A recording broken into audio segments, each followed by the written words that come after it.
Good evening. I'm going to wait here until people start showing up. I'll give it a minute and we will see who shows up and who does not. Not expecting a big crowd, depending on who is showing up. Darren, good evening. I'm just going to wait a little bit for people to arrive, and then I'll conduct the short conversation. I'm not going to make it as long as last time. Last time was the first time that I did that. So I'm going to wait until some more people show up and then see what happens. If not, I could just go on and let people listen to the recording and whatnot. So what I'm going to do today is basically speak on the issue of foreign intelligence from the nation state of Israel in the year 2001, which were monitoring a number of subjects that were later on to be involved with the September 11, 2001 terrorist attacks. The issue is often misguided by fringe conspiracy theories, indicating that Israel itself had a greater or larger part in the role of the September 11 attacks, especially in the area of complicity, which is not backed by anything other than the person's either prejudice toward Israel or their beliefs, which are based on nothing more than speculation. In this discussion, I'm going to be concentrating on three primary source reports. One is the New Jersey Federal Bureau of Investigation report.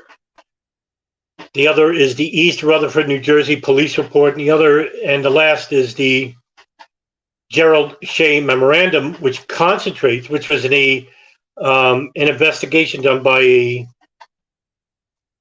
independent lawyer based in Connecticut, who conducted his own investigation into two intelligence rings, Israeli intelligence, which were the Art Student Ring and the Moving Front companies. And I'm going to make a number of points in this discussion about just how lengthy and complex these intelligence rings were, and whether or not that they shared pertinent information to federal and state and even government entities, which could have prevented or interfered with the attacks of September 11, 2001.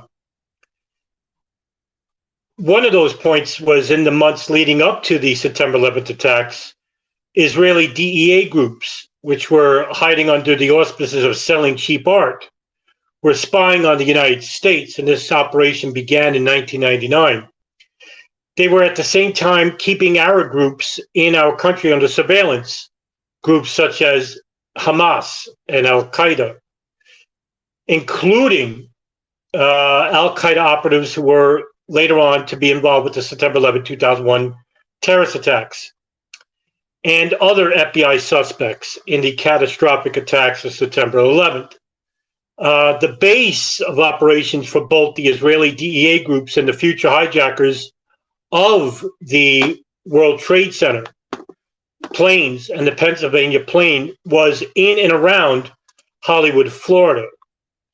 Hollywood, Florida would be where a number of the Hamburg cell, which are people who attended a mosque in Germany called Al-Quds, who would be involved with the September 11th attacks, most notably Mohammed Atta, Marwan al-Shehi, and Ziad Jarrah.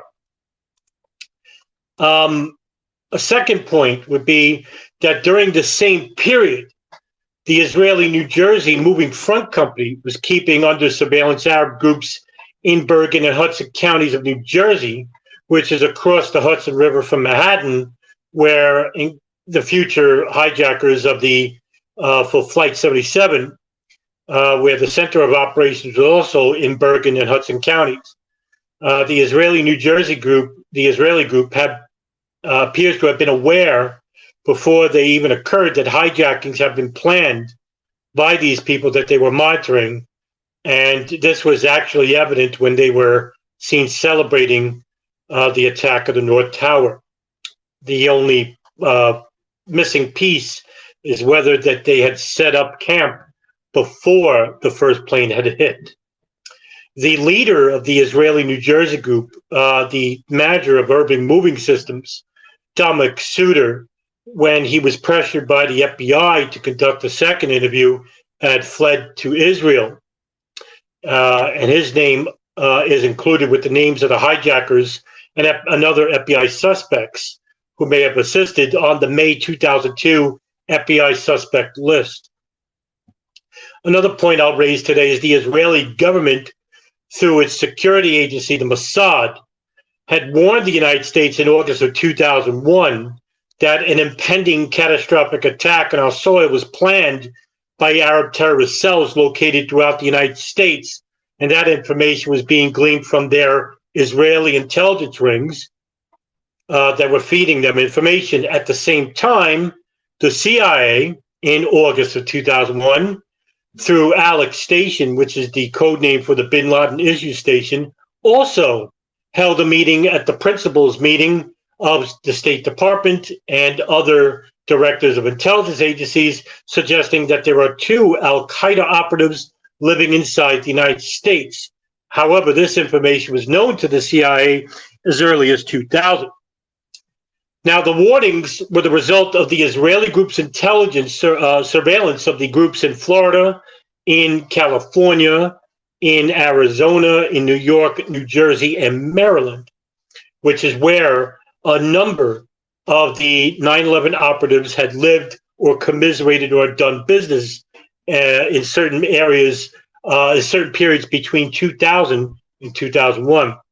A fourth point that I'll raise today is the Mossad warnings were too vague and they were too late to have enabled the United States, including the public institutions such as Immigration and Naturalization Services, as well as U.S. embassies abroad, and with the Federal Aviation Administration, to take any precautionary measures to prevent or to scrutinize or to enact stricter security measures to prevent an imminent attack in unspecified locations inside the United States.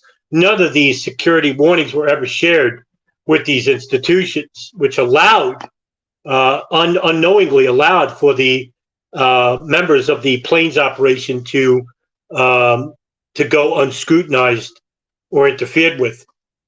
A fifth point I'll make is why the Israeli government decided not to share with us all the critical information they had, much like I inserted in a previous Twitter space conversation last week regarding the NSA and the CIA. And whether that extent of that information from the Israelis is the subject for public inquiry. And to this day, there is no public inquiry regarding Israeli or Saudi intelligence and what they had and what they didn't have. Now, they may have thought some sort of warning prudent in the event their surveillance activities later became a matter of public knowledge, but any energetic Israeli effort to assist the United States in preventing the attacks would not have served their strategic interest, including people in these neocon think tanks like Project for New American Century, and of course the large and most influential lobby in American Congress, which is the American Israeli Public Affairs Committee, which is also known as AIPAC. Could there be any more evidence leading to what these Israeli intelligence rings and their political bias was more illuminated than when they dragged one of the Israeli operatives out of the truck of a rotary moving systems truck, in which he responded unequivocally and puzzlingly, "We are Israeli. We are not your problem. Your problems are our problems. The problem are the Palestinians." And lastly, a sixth point would be whether and to what extent the CIA, through surely not aware of the plans of the future hijackers before the attacks, allegedly, might have been aware of or coordinated with the Israeli intelligence rings, which were monitoring the Arab groups generally inside the United States, at least, that should have been explored in the course of public inquiry. Now, the CIA's explanation of why two future hijackers, Khalid al-Mihdhar and Nawaf al-Hazmi, were placed on a watch list in August of 2001, as set forth in the 9/11 Commission's final report, is implausible and may have been designed to conceal the Israeli warnings. Now, this is speculation, but according to the Gerald Shea memorandum, that this indeed was the case. Now, this consideration, along with other important factors discussed in the conversation today, opens the door to a thorough investigation of this issue as well. So, how do we know that there was Israeli intelligence operating inside the United States, besides later reports in 2002 and 2003 from independent investigators? But we got wind of these intelligence rings due to the fact of one person. And that one person goes by the name Maria. Now, I'm not going to mention her last name, which I know it because she still lives in the building that she lives in, where she saw the Israelis celebrating the attack of the North Tower, which was located at Doric Towers in New Jersey, which is right across the Hudson, which shows a clear view of Lower Manhattan and the World Trade Center. Now, this information I'm going to share with you comes from the FBI redacted reports in the investigation of the high fivers, which are also known as the dancing Israelis. Maria had woken up approximately at 7:30 a.m., and she recalls this time because her husband had gotten prepared for jury duty in New York, New Jersey. As he left, she called a cab for him to go to the courthouse, and as she was using the phone, she hung up. But as she hung up, at about 2 minutes after she hung up, which was approximately 9 a.m. or 8:59 a.m., a person also located at Doric Towers called her to tell her that she saw a lot of smoke coming from the World Trade Center. Maria had grabbed her Binolux binoculars, and which gave her a really close view of what was happening in Lower Manhattan in order to see the World Trade Center closely. Now, Maria recalls that she was listening to 1010 Winds, and she did not hear any information regarding the World Trade Center. And she recalls that the sun had risen, and it was a very clear day. There was no fog or clouds to obstruct her vision, in which when she used her binoculars, looked out her rear window, and she opened the balcony door and walked on the balcony, she looked in the direction of the World Trade Center. And as she was looking, she noticed that there was a commotion just below her. And as she was looking down with her binoculars, she observed three men kneeling on the roof of a white van in the rear parking lot of the apartment complex, which is attached to Doric Towers. And what she noticed was that she recalled all the males were white, in their mid-20s, with no facial hair, no glasses. They were clean cut, no hats. They were wearing short sleeve shirts, and they had lean builds. She recalls that they were seen jovial and celebrating, high-fiving each other, and it seemed very peculiar that they would act this way in regards to the horrifying aspect of what she was viewing. She actually took down the license plate of the truck and the license plate was JRJ13Y. She wrote it on a piece of paper in which she held onto. Now, after the truck had left, Maria did not contact the local police department, which was the East Rutherford Police Department at the time, and instead she waited until her husband returned from jury duty, and she informed him of what she saw, and he suggested that they contact local police. After 175 impacted the South Tower, there was another report of a person who was at Liberty State Park in Jersey City, in which he drove to give blood due to the number of injuries that were going to come from these attacks.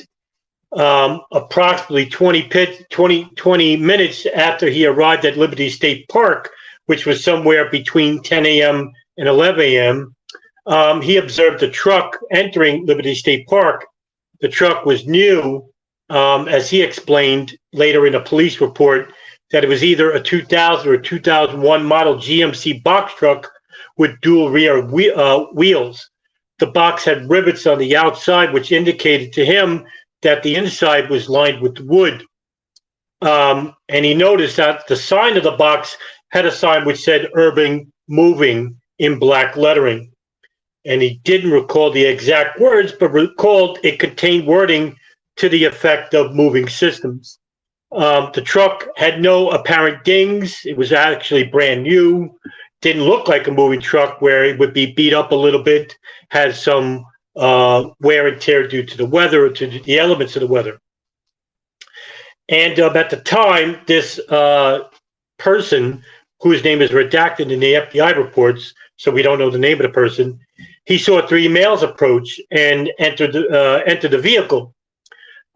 He viewed the males from a distance of about approximately 40 to 45 yards, and he described the driver of the van, who had skin tone which could have been of Mexican origin. He looked light and didn't look like he would work as a mover, because he wore faded blue jeans, wore a white short sleeve T-shirt and a black vest. He also wore a black fanny pack in front of him. Now, when East Rutherford Police Department got word of Maria and the information that he sent her, they put out a bolo of "Be on the lookout" for an Urban Moving Systems truck, which had the lettering "Urban Moving Systems" and New Jersey registration JYJL3Y. The truck was a 2000 Chevy van, and its color was white. Now, after the collapse of the World Trade Center, and as everybody was trying to either enter or leave the city, which was actually closed due to the events of the early morning, nobody could actually enter or leave. But the New Jersey Turnpike was back-to-back, bumper-to-bumper traffic, in which East Rutherford Police Department was busy conducting traffic. One such officer is Scott DiCarlo, and he had his partner, Sergeant Thomas Rebelli, the officer in command of the scene. Well, at approximately 3:30 in the afternoon, Scott DiCarlo noticed a truck, a white box truck, that had, according to him, the license plate JRJL2Y. And he said that he thought that he got it wrong, that the bolo had it wrong, because on the license plate that he saw was JRJL3Y. And according to Scott DiCarlo, he felt the one-letter difference in the plate could have been a mistake, and he requested a confirmation. The return transmission from East Rutherford revealed the plate on the van matched the broadcast. And so Scott DiCarlo approached the driver's side of the vehicle and requested the driver to stop the vehicle and exit. And the driver did not immediately exit the vehicle, and he was asked several more times, in which Sergeant Rebelli then pulled out his weapon and then went to the passenger side of the vehicle. And as he did this, Scott DiCarlo again demanded the driver to come out, in which he didn't. He opened the door and dragged the person out of the vehicle. And as he did that, the person who was driving the vehicle told Scott DiCarlo and Thomas Ravelli, hey, we are not your problem. The Palestinians are your problem. Your problem are our problems. Now, the driver would later be addressed and known as Sivan Kurzberg, who gave an address of his company as 100 Lawrence, his address as 100 Lawrence in Brooklyn and Pachikua in Israel. He was wearing blue jeans, torn knees, and a gray and black T-shirt. The other person that was also in the vehicle was Yaron Schmel. He gave an address as 1345 Drexel Avenue in Miami Beach, Florida. He was wearing jeans. The other person was the brother of the driver. His name was Paul Kurzberg, and he didn't give any address. He was wearing a pink shirt and blue jeans. Another person they pulled out of the vehicle was Oded Elner.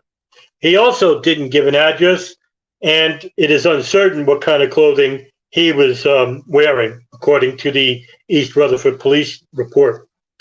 And last but not least, another individual, Omar Gabriel Mamramri, who gave an address of 509 West 212th Street in Manhattan, New York, and his only belongings were a pack of cigarettes and black sunglasses. East Rutherford Police Department report, which was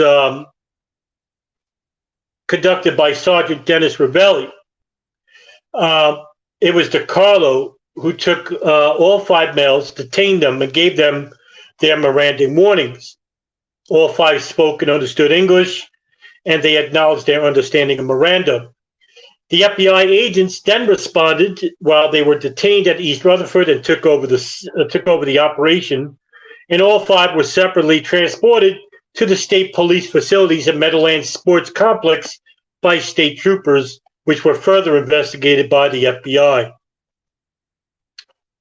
Yaron Schmel would later tell the FBI that they were on the West Side Highway during the incident and that the black bag that the driver was fumbling with contained all his belongings.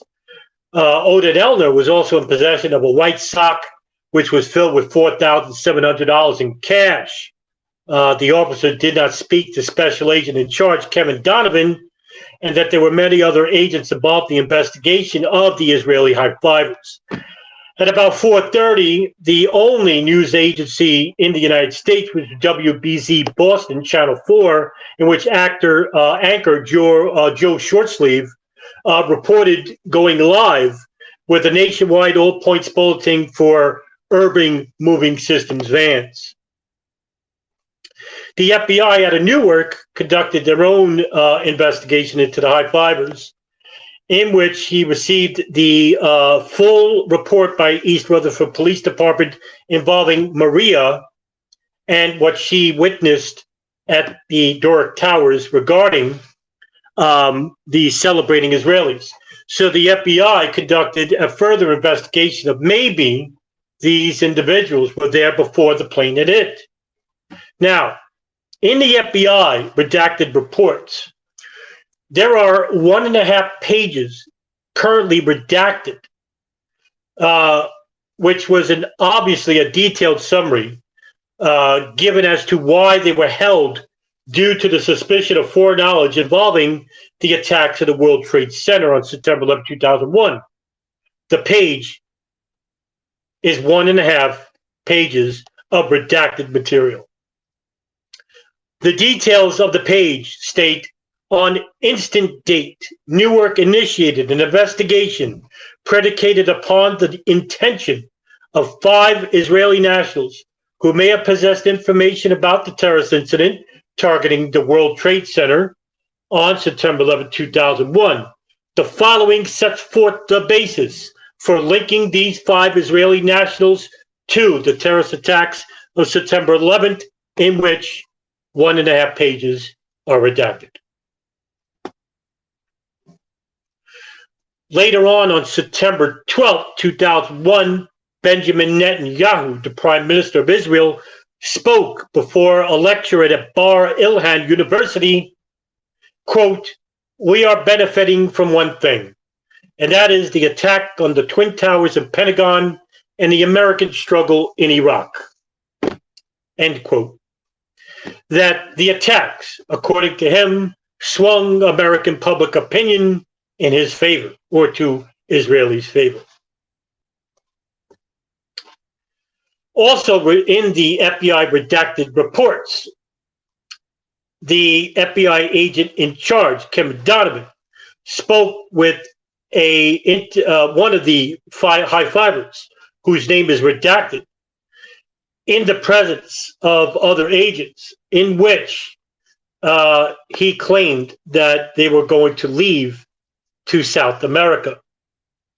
They also went on to interview employees of Urban Moving Systems, in which she stated, one of the employees was a woman, in which she stated that she was born in South America and she came to the United States at around blank, and she sometimes babysits children in return for a small amount of cash, and that she basically knew some of the individuals who were seen celebrating the attacks, and that they were to leave in the ensuing hours of the attacks to points, different points in South America.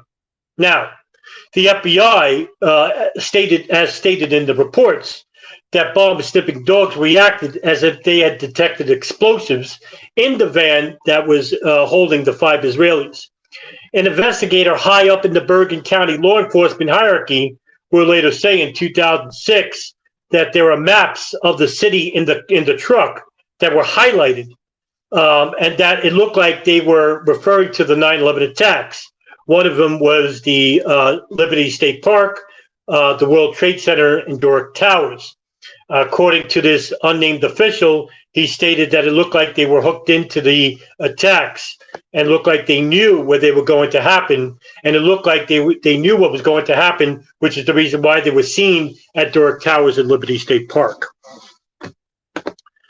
Now, at the same time, in June of 2001, the Office of the Security of the Drug Enforcement Agency, the DEA, issued a long and detailed report describing in pristine and precise detail the attempts of approximately 200 or more Israeli nationals of a foreign country who were posing as art students to penetrate several drug enforcement field offices in the continental United States. Many of these individuals also visited the residences of numerous DEA officials and other agencies' facilities and the residences of their employees. Now, in the report, which is echoed by the Gerald Shea Memorandum, the DEA reports state that these incidents occurred at least since the beginning of 2000, which were coinciding, ironically, with the Saudi intelligence rings that were operating in California, and that these have continued to the present day, which basically was September 11, 2001. Now, these were ongoing activities in the summer of 2001.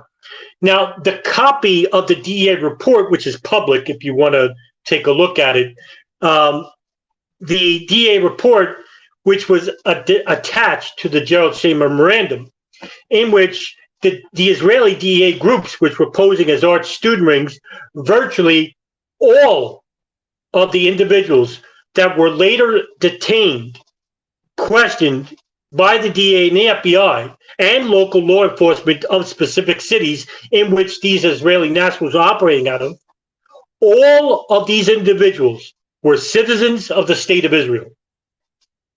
They were generally organized in groups of 8 to 10 people with a single team leader, and they usually worked individually or in pairs. And they were carrying like makeshift art portfolios and pictures of art, and they would go and try and sell these cheap art portfolios and art. And they visited the scores of DA offices, laboratories, and houses of or apartments of these people that were involved with the FBI and the DA. And it's alleged that this art was basically hiding listening devices, which would then be listened to that specific ring of individuals that were monitoring the apartment or the office of the DEA or the FBI. Now, the backgrounds regarding the intelligence and the electronic intercept and the communications intercepts of the Israeli student rings. And while Israel has compulsory, while a lot of these nationals had compulsory military service, and a lot of people get this misconstrued. Oh, that, for example, Simon Kurzberg served in Israeli with the Israeli military, and so the Truth Movement, for example, say, "Oh, you see, that's proof that the intelligence these were Mossad operatives." Well, not necessarily. Israel has compulsory military service in which many males, including females, between the ages of 16 to, I think, 19, have to serve in the military at some level. Now, many of those questioned by U.S. authorities involved with the art student ring had served in the military intelligence services or in the electronic communications units of the Israeli army. Now, this is huge because not only did they serve their compulsory service to the military, but these were specific units that they were working in the Israeli military for.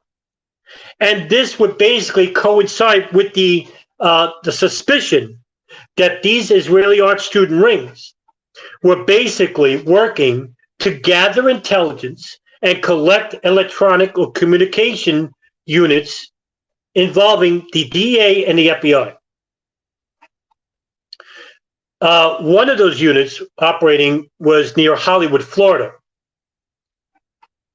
Now, one of those leaders of that unit was Lior Baram, who was living in Plantation, Florida, which is near Hollywood, Florida. And when he was questioned by the DA on January 22nd, 2001, he actually served 2 years in Israeli intelligence working with classified information. Another example is Dilka Borenstein, who was operating an Israeli art student ring at the Dallas-Fort Worth, near the Dallas-Fort Worth International Airport. And he was questioned by INS on March 27, 2001, in which he was a recently discharged military intelligence officer. Another person who was operating in Dallas was Marina Glickman. And when she was interviewed by the FBI on May 1st, 2001, she related to them that she worked for an Israeli software company with expertise in handheld computer technology and had served as an Israeli military intelligence officer. Also at Dallas, Tomer Ben-Dor, who was cooperating with the FBI, in which he said he worked for an Israeli wiretapping company and had served in the Israeli military unit that was responsible for Patriot missile defense. Now, I want to give just a couple examples of the dozens and dozens and dozens of art student rings that were operating inside the United States between the years 2000 and 2001. And on top of this, you also had the moving front companies that were operating in Florida, in New Jersey, and New York. Now, one of the possessions that were belonging to one of the high-fivers in the truck that was detained on September 11, 2001 was a list of phone numbers of other moving companies that may have been involved in the monitoring at some level of these Arab fundamentalists in Florida, in New Jersey, and in New York. And those moving companies were Urban Moving Systems, Classic International Movers, White Glove Movers, Moishi movers and Max glove movers. There is a number of moving companies that were linked, it seems, with hiring Israeli nationals with temporary work visas. Now, with these temporary work visas, they are not allowed to work past 90 days, in which these people did. Many of these people, including the art student rings, were here on not just work visas, but also student visas, which are a little bit longer. They can range between 90 days to 130 days, in which they have to go for a review of extending those visas. Now, it is stated that a number of people that were employed at Urban Moving Systems had given information which wasn't as important as what they were gleaming from the high fivers regarding it.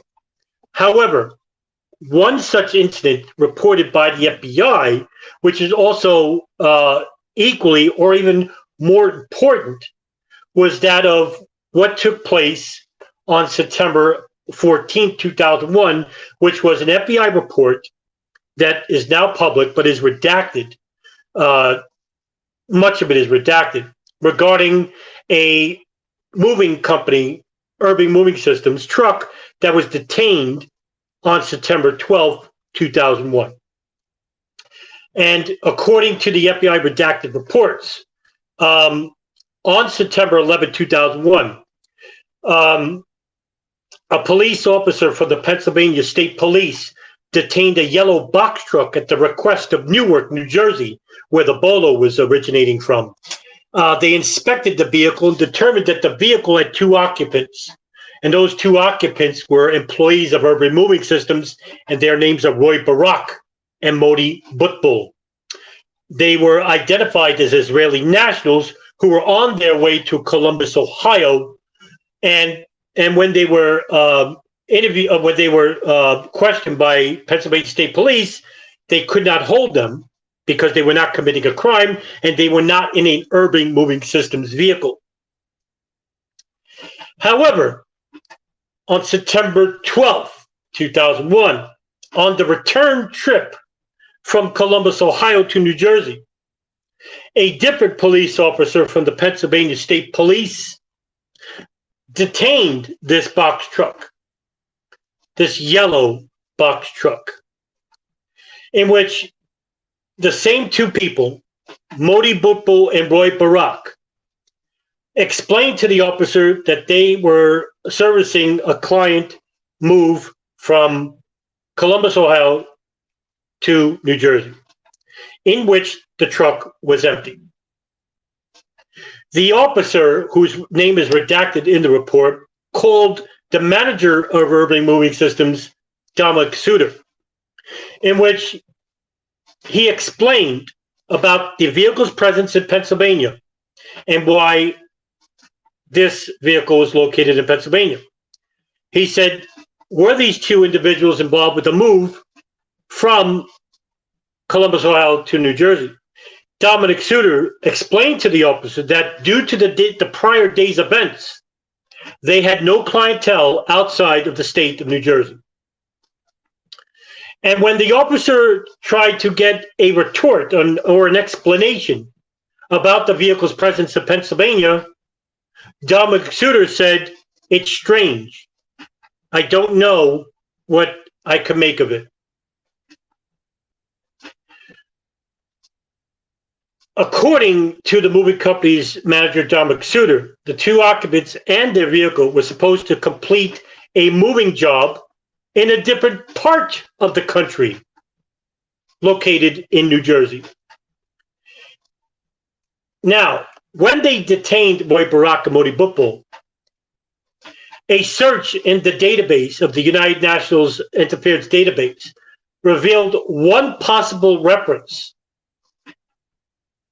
which further identified Modi Bupal as working for Israeli intelligence unit, a specific Israeli intelligence unit ring, which means that these two individuals who were driving on the same freeway right near Shanksville, Pennsylvania, had at some level worked with Israeli intelligence in the specific intelligence unit, which is the unit is redacted in the FBI report. Similarly, Newark FBI also received reports from local law enforcement officials in New England that a second vehicle displaying markings for urban moving systems was noted to have stopped somewhere between New York and Boston on September 11, 2001, for the purpose of asking for directions in Boston, Massachusetts. The occupants of the second UMS vehicle was also identified as Israeli nationals. In which, on September 14, 2001, the special agent in charge of the FBI conducted the following investigation: that Assistant U.S. Attorney Michael Chertoff gave special agent, whose name is redacted, verbal authority for the retrieval of any and all information electronically stored in the 3 cell phones found to be located inside a white van of the urban moving system vehicle van that was holding the 5 dancing Israelis. The vehicle was seized and its occupants were detained as part of the investigation of the bombing of the World Trade Center, of the 2 planes that crashed into the World Trade Center's North and South Towers. The assistant U.S. the assistant special agent, Michael Chertoff, began the application process for a search warrant for the information, but advised that the risk of losing this information due to the loss of battery power would be the basis of exigent circumstances. What Chertoff wanted was what information were these individuals possessing so that he could control what to be investigated and what is not to be investigated. Now, there was a third leading principal of the art student rings. His name was Hanan Sarfati. He was a team leader residing in Hollywood, Florida, which is nearby where Muhammad Atta and Marwan al-Shehi had resided in an apartment. Now, Sarfati was questioned by the Drug Enforcement Agency in Tampa, Florida on March 1st of 2001, in which he had in his possession bank deposit slips amounting to more than $100,000 from December of 2000 through the first quarter of 2001.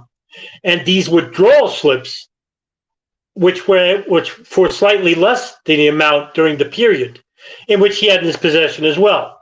Now, Sarfati had served in the Israeli military between the ages of 18 and 21, but he refused to disclose to the DEA his activities in which he served in a specific Israeli intelligence unit between the ages of 21 and 24, including his activities since his arrival in the United States at the age of 23 in the year 2000. So that would mean that Sarfati was conducting intelligence operations that were secretive and didn't want to relay this to the DEA. And later on, when he was questioned by the FBI, another individual that was located in Tarmac, Florida, and in charge of an Israeli art student ring was Pierre Sogolovitz. He was an active officer in an Israeli Special Forces battalion in the Golan Heights, and he was detained by the FBI in Orlando on May 3rd, 2001. And he would also not give information that would have been helpful in regards to his intelligence collecting regarding Arab fundamentalist groups in Florida. Now, whether he was investigating members of the Hamburg cell like Mohammed Atta, Mohanez Shehi, we don't know because he didn't share that information with anybody. Now, what was happening? What came from this investigation of the art student rings and the moving front companies? Well, what we do know from the art student rings was that there were anywhere between 200 and 250 people involved, making it the largest foreign intelligence unit inside the United States in the history of the country. And I don't know what's operating inside the United States now, but I could say that that was the largest foreign intelligence ring operating ever, even to the current day.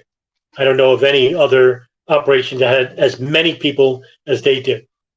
What type of information they collected, who knows?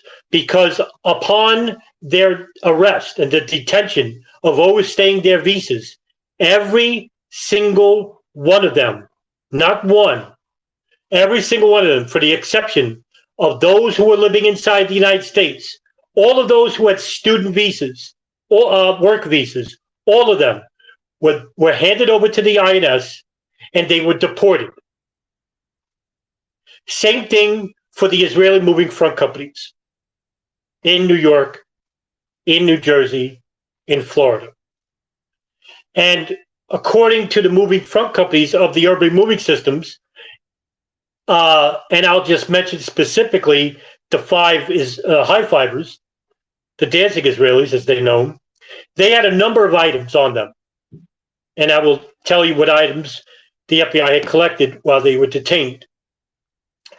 2 Israeli passports, 1 German passport, 1 camera, an international student identity card that's valid between September of 2000 to December of 2001, itinerary tickets for travel from JFK to Athens, Greece, then to Tel Aviv, an itinerary ticket from JFK departing September 12th to Athens on September 14th and to arrive in Tel Aviv 2 days later.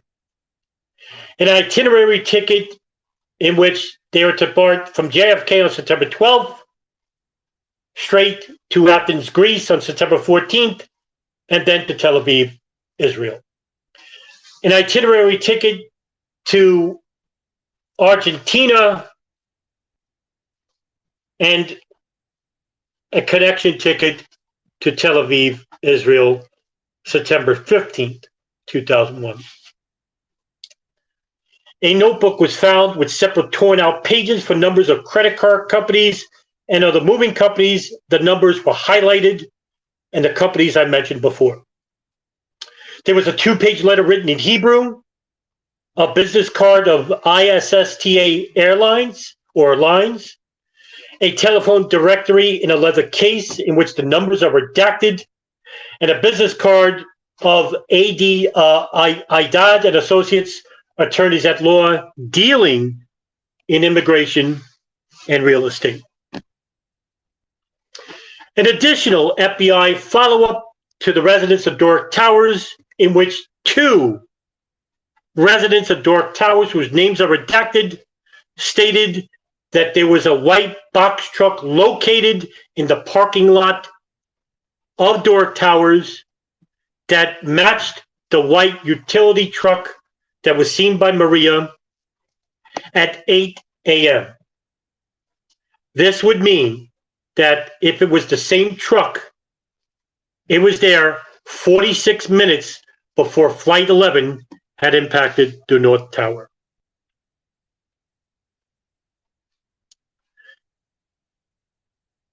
The individuals involved with urban moving systems and classic international movers, there was dozens of arrests regarding the overstay of visas in which they were handed over to the FBI for further investigation involving the September 11th attacks, in which Michael Chertoff, under pressure from two unnamed senators in New York, with lawyer Alan Dershowitz acting as a mediator,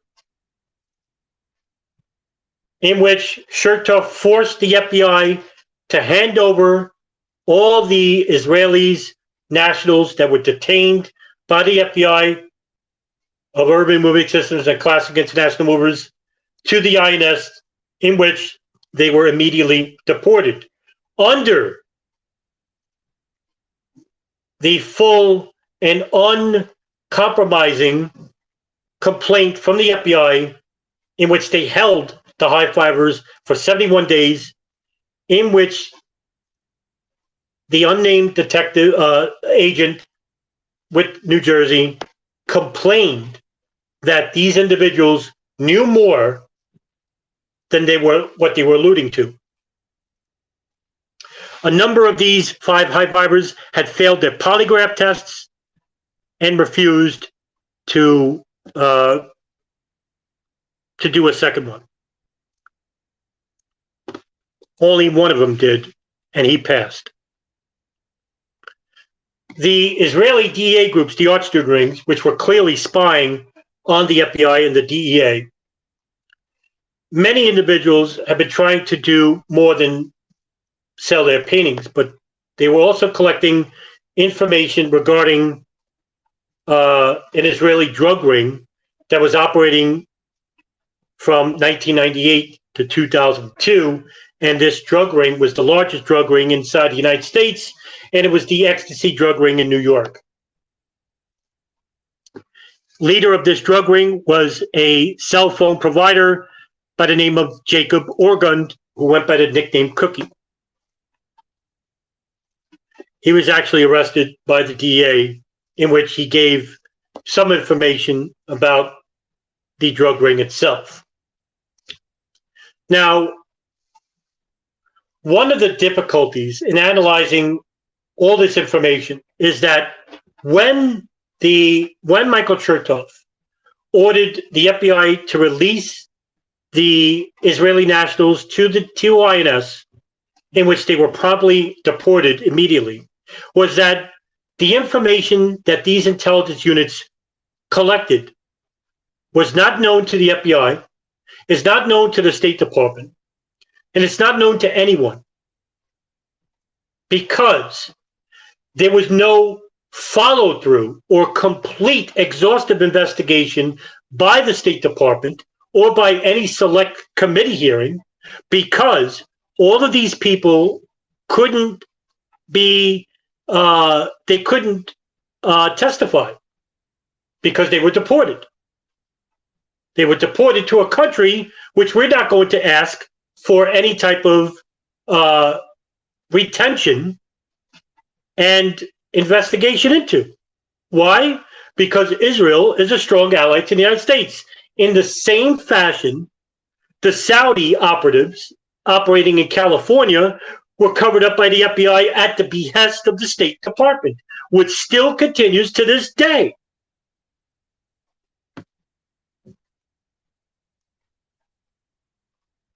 Now, when the DEA report came out in July of 2001, which I mentioned previously, it was the DEA and the INS were, of course, unaware of the extensive activities of these operations, of these units. This was a huge cover-up. Why these Israeli groups would be engaged in these activities, where they're spying on the DEA and the FBI, would clearly raise suspicions among local law enforcement, is unclear. Now, it may very well have been an effective distraction of others from or cover for their primary objective, which was to allow these attacks to be conducted successfully for a greater geopolitical goal. That's not a fringe conspiracy. That's a reasonable conspiracy, which is backed by the foreign policy guidelines of, say, the Oded Yinon Plan or the Paul Wolfowitz Doctrine or the Project for New American Century, or the Bush Doctrine in 2001, 2002.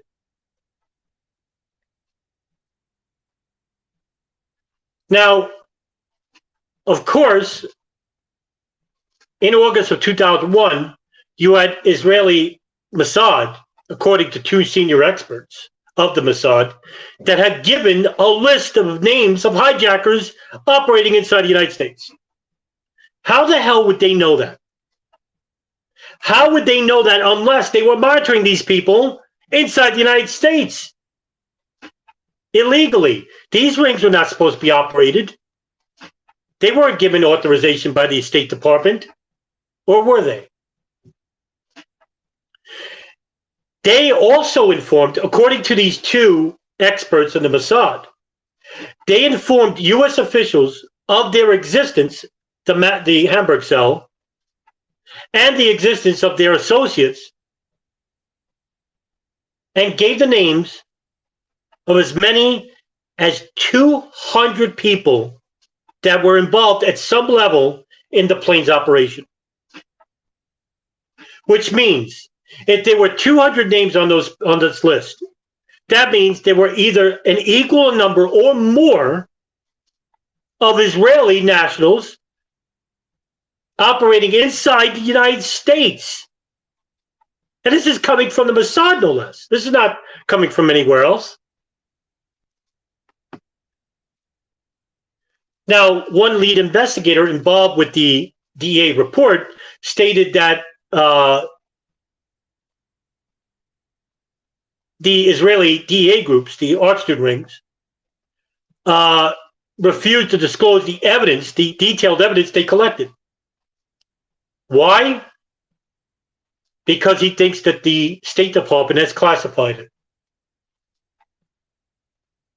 Now, according to a highly regarded American journal that covers Israeli affairs, in 2001, the Israeli art student rings were spying on the United States, as well as Islamic networks in the U.S., such as Hamas and Al-Qaeda, as far back as 1998. Which would mean that the Israelis and Saudis were aware of something happening inside the United States. Who else may have had foreknowledge? Well, the two agencies that we know, in which I outlined in last week's Twitter space, regarding the CIA and the NSA, regarding their signals and human intelligence of bin Laden's satellite phone and an Al-Qaeda communications network located in Sana'a, Yemen.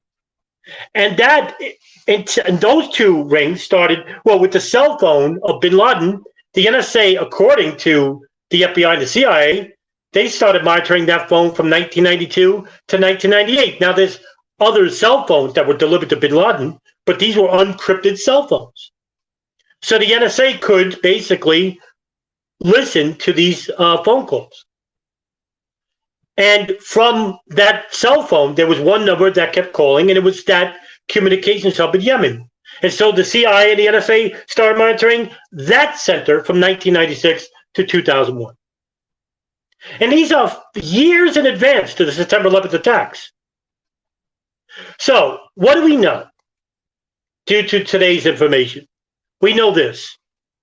We know from last week's discussion that the CIA and the NSA had conducted intelligence operations on bin Laden and Al-Qaeda, which may have uncovered a literal treasure trove of information, maybe involving the September 11th attacks. We don't know because it's classified. But what else would they be talking about? And that Israel and the Saudis, well, today it was Israel that we were talking about, the Israeli intelligence rings through moving front companies in New York, New Jersey, and Florida, as well as these art student ring that was operating all throughout the southwest and northeast of the United States. New York, New Jersey, Oklahoma, Florida, Texas, Seattle, Washington, California. We're collecting and monitoring data on a number of not just Al-Qaeda operatives involved with the September 11th attacks, but also their associates. Do we know the names of these people? Do we know the information for sure? No, because it's classified, according to two experts on the Mossad. And so these foreign intelligence rings were basically given a real clear pass from further inquiry or investigation from the State Department or the FBI, or even from independent inquiries like a Senate Select hearing or a individual 9/11 Commission hearing or a joint intelligence inquiry. These were not mentioned in these reports. These were not mentioned in the 9/11 Commission final report. Why? Because there was no further inquiry or investigation, thanks in part to people like Michael Chertoff and people who have allegiance to Israel and the United States, which covered up a massive intelligence operation from two separate rings that may have acted in accordance with one another. And this is the reason why we're left with the fringe conspiracies who blame Israel at every turn, which basically is in also a two front. You also have a cover up from the State Department regarding Israeli foreknowledge of the attacks in what they knew and didn't share with us. So we're fighting on two fronts: a front of disinformation and a front for classified information. And I think that's unfortunate. And I've spoken for 52 minutes. I don't want to go over and make it a really long discussion, because last time I spoke for 2 hours, and we had 3 hours of question and answers. And I don't want to do that because it's Saturday and some of you have lives. I do not, I guess. So what I'm going to do is I'm going to open it for question and answers. And all you have to do is make a request, and I'm going to give you the mic as a speaker, and we will do this one at a time, just like the last time. Darren, go ahead, please. Hey, Adam. Hey, what's up, Darren? Hey, man. I just want to say thank you again for doing this. Did a wonderful job explaining. You probably could talk for more, but you definitely got in the main points. This is always an interesting case to study with the dancing Israelis. What I find more about it is when Savan Kurzberg told Scott DiCarlo, "We are Israeli. We're not your problem. Your problems are our problems. The Palestinians are the problem." I think that's a pretty damning information, because how would they know that the Palestinians were behind the attacks?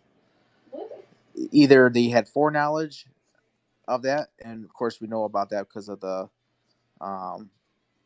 urban moving systems following the hijackers around. So right there, just already assuming the Palestinians are the problem is a big damning quote that he said. So I just wanted to point that out. I think it's pretty evident that it was, these Israelis were conducting a Mossad mission, and urban moving systems was the front. I think that's pretty evident by the evidence we have.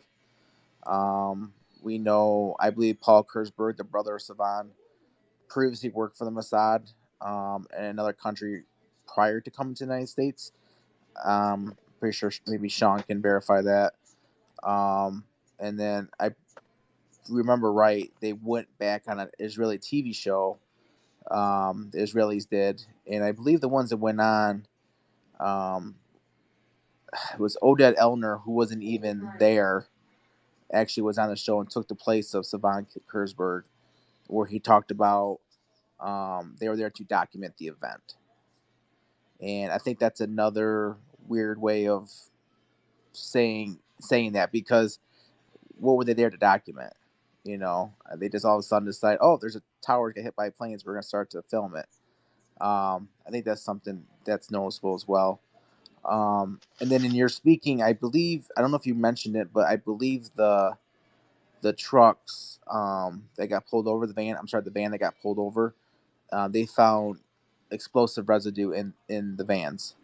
I believe they had bomb sniffing dogs go in there to confirm that. So I just want to bring that out. When they pulled over that Urban Moving Systems van, there was trace of explosives in that van. Thank you. Yeah, hey, thanks a lot, Darren. Really, but yeah, I did mention about the explosives in the van, and so I did mention that before. Also, to speak about the issue of why Sivan Kurzberg said what he said. That's this is going to be agreeable, and I think to many people listening is that that's really unusual to say. What he should have said was, what's the problem? Right? Instead, he's actually telling them that we're not the problem. The Palestinians are the problem. Your problems are our problems. Now, what does he mean by that? Right? One thing people have a problem is how to listen to words in the context in which they're saying. And this statement here can either basically say that that Sivan Kurzberg thinks that the jig is up, that they're getting arrested because they were conducting intelligence gathering operations, and that the attack was going to be blamed on either Palestinians, Iraqis, or whatever. But for him to say that in that context is completely unusual. And even Scott DiCarlo basically would later say that, even making that statement he knew right away something was wrong. That, that's not what a person would say, when they're being detained for in light of what was happening in the day's events. But that issue wasn't pressed by the FBI. And I wonder why they didn't do that, right? Because that information was shared in the East Rutherford police report. Okay, that's not redacted. So the FBI would have known about that. And why they didn't bring that up? Like I would have said, hey, why did you say that? In what context was that supposed to mean? And maybe you could have got an answer. Maybe you wouldn't have. But now we'll never know, right? We'll never know. So I don't know why he would say that, other than what I think is happening here is that they thought they were getting arrested because the police arresting them found out about the operation that was involving intelligence gathering at the Urban Moving Systems. Now, to further elaborate on that for you, Darren, in 2000, I want to say about 2012, 9/11 researcher John Masseria filed a Freedom of Information request regarding the hard drives of 15 computers at Urban Moving Systems warehouse in Weehawken, New Jersey. Now, one thing, why does a moving front company have 15 computers? Two, what information could they possibly be storing in those computers regarding clientele? All right. On top of this, when he filed that Freedom of Information request regarding the hard drives of the 15 computers, he was rejected. Now, who's to say that this is basically classified information material regarding the Israeli art student ring and the moving front companies, which is classified, like I said, which was coming from one investigator close to the Israeli art student investigation, in which he says that there's a lot of classified material regarding the Israelis and what they collected in the years 2000 and 2001 involving the Arab fundamentalist groups that they were monitoring on the East Coast and the Southwest. So I just would love to do a follow-up FOIA request regarding that. And there's so many things. I have so many ideas regarding Freedom of Information requests, but I have a feeling that the information I'm looking for is still classified on executive orders of under Bush and Biden, or even Trump for that matter, and that we would need help from Congress people, maybe even Tulsi Gabbard or somebody that is sympathetic to the violent victims' families, and maybe the serious researchers, few and far between, maybe in the future. I hope. Hey, Sean, I'm going to give you the mic. Go ahead.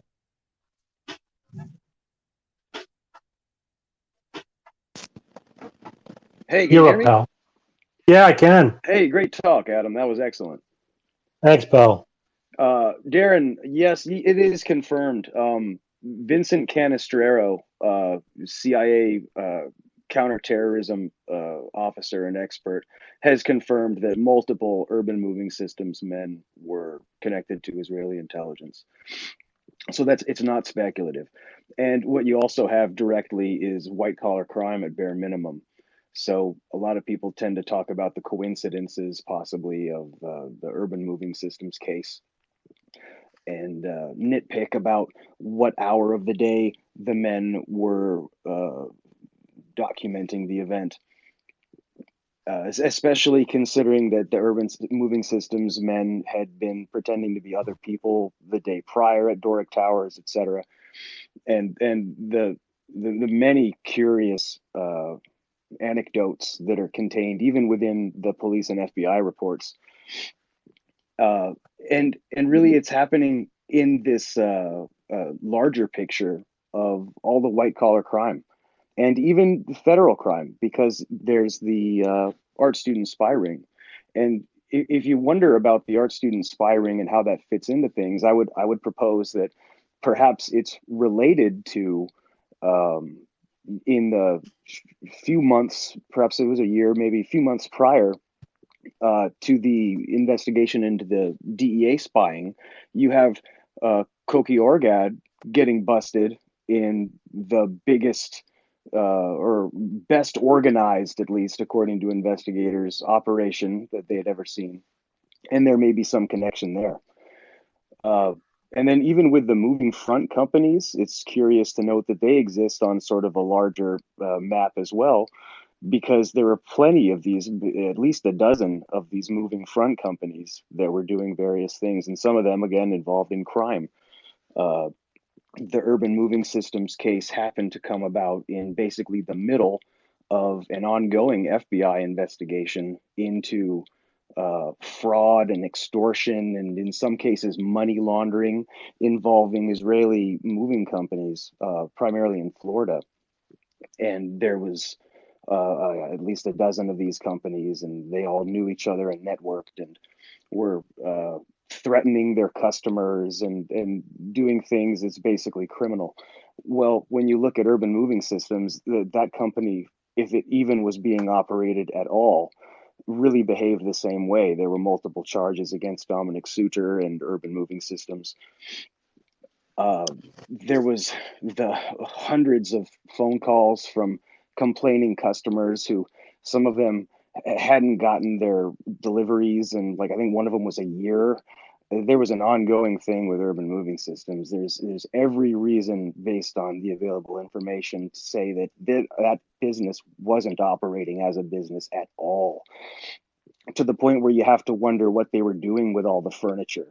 Uh, from what you can see in some rare reports, that the warehouse itself was just stuffed with crappy looking shipments of furniture, and their answer machine was blinking red with maxed out 99 messages. And but yet, for all the care that they're giving their customers, they're certainly not using all their computer power with their many computers and hard drives to get in better touch with their customers and run their business better. You'd have to wonder if they were practically dumping their customers' furniture on the side of the road. And that goes to another curious story, which happened about a month after 9/11, where there was another moving front company, or it's another moving company with Israelis, that was dumping furniture and like in the dumpster illegally. And they were found to have like falsified driving documents and oddly like surveillance footage of what was it, the Sears Tower, I think is what it was. And so when you look at all these sort of rings and cells, it's curious to note that it all's happening in pretty much the same time and place, especially when you review like the Gerald Shea memorandum and you see his maps that he includes in the appendix, where you can see literally that the Israeli spies and the Arab 9/11 hijackers are all located within miles of each other along a grid and a timeline. It's fascinating stuff. So again, sorry to take the mic here. Great talk, Adam. Thank you. Oh no! Hey, listen, thank you, Sean, for coming. And yeah, a lot of good, chock full of stuff you mentioned there. Regarding urban moving systems in Weehawken, New Jersey, there was a lot of complaints about.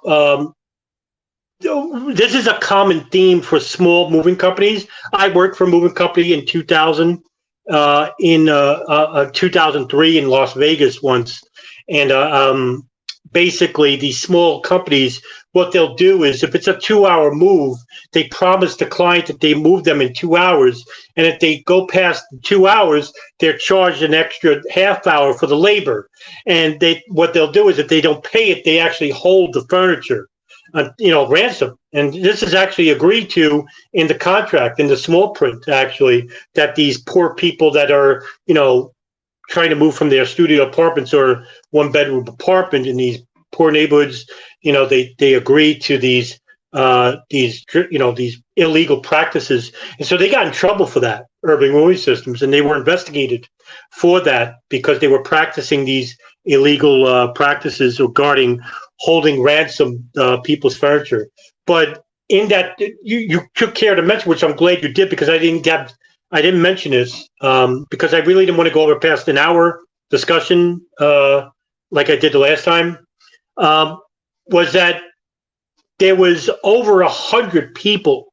It was like 120 regarding that 2020 report by John Miller, in which they go into the warehouse and they see that blinking number of 99 on the voice message.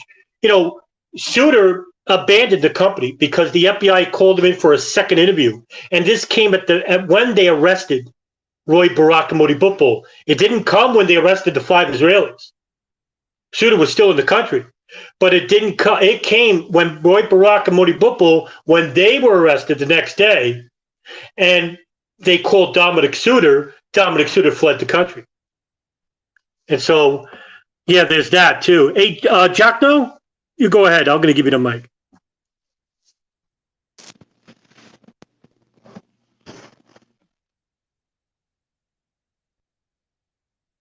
Jackno, you fell off. Or Jacino. No, not going to speak. I'll give you another second. All right. Darren?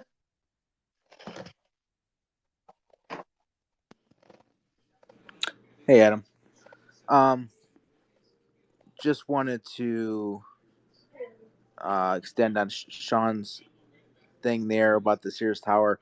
That's actually great that Sean brought that up, because I think it was a month later, and it was Ron Qatar, Eilert Reisler, I believe, and Moshe Elkamayas. I think those were the 3 people involved. They were dumping furniture as well. And like Sean said, they had a camcorder, false documents, and everything. So it's a great thing that Sean brought that up. I actually kind of forgot about that, but those were the 3 names that were involved. Was 2 guys and a woman that were involved in that. Another thing too is, Adam, you elaborated, was Dominic Suter. He was the guy in charge at Urban Moving Systems, and he fled to Israel on September 14th, so 3 days after the attacks. So I believe he was number 2 or number 3 on the FBI's most wanted list, next to Bin Laden. So it just shows what kind of character he was and how he was involved as well. So that's another person, and I believe there was an article on Suter. I believe he's living in the San Francisco Bay Area as a contractor for like Google or Microsoft. So that's definitely interesting there. And then just to kind of go further, what Adam said about the passports of the dancing Israelis and where they were going to. I know you mentioned Germany, which was Jurgen Schmel, who had Israeli and German passports, and just want to bring up the fact that Germany always seems to be a hotbed where a lot of these terrorists come from. We have the Hamburg cell that was in Germany, who were the main perpetrators for 9/11. So just interesting. He has a German passport. We also know about Ziad Jarrah as well, as some evidence may point to him being an Israeli mole, and that's another story for another day. But just a lot of weird coincidences on that part. So thank you. Yeah. Hey, you know what? Thing about that is that you brought up a very interesting point regarding the link for Germany. Germany is the hotbed for the Al Quds Mosque, which was run by Mohammed Fazizi, the Imam of Al Quds, and then you have the Syrian Muslim Brotherhood extremists, gun runners, and Arab criminals who had connections to Al Qaeda in Mohammed Haydar Zamar, Marmon Dar Ghazali, who were considered the groomers of the Hamburg cell, Mohammed Atta, Ramzi bin Al Shib, and Marwan Al Shehi. So that's interesting to note that one of the, at least, Urban Moving Systems employees had residency in Germany. At the same time, also, one of the Urban Moving Systems employees, Omar Mamri, actually had residency in Hollywood, Florida, right next to Hanan Sarfati, and a couple of miles away from the residence of Muhammad Atta and Marwan Al Shehi at the same time. Jacino, let's try it again. You're up, pal. From mute. Okay. Yeah, can you guys hear me? There we go. All right. There's a little bit of a delay. Apologies, but Oh, no problem. so just kind of a broad question. I'm certainly not as well versed as a lot of you folks on this issue, but I listened to your last space too, and a lot of great detail. Was very interesting to listen to. But if you don't mind, could you give like a broad overview, like kind of the who, what, when, why, and where of your theory as far as you can tell of why 9/11 took place? Was this a combined op between the U.S., the Israeli, and the Saudi government? Were those the three main players? Was the geopolitical aim essentially just to kick off the global war on terror? And if you could, for kind of a newbie like me, give just kind of a broad overview of what your theory is, if that's possible to do. Thanks. Yeah, no problem. I hate doing this because I could explain 9/11 in 5 to 10 minutes for you, right? But if I were to give you, and I hate to not answer a question, so I'm gonna answer it. What I'm gonna do for you is basically give you a very, very rudimentary, very short synopsis of what I think 9/11 basically was.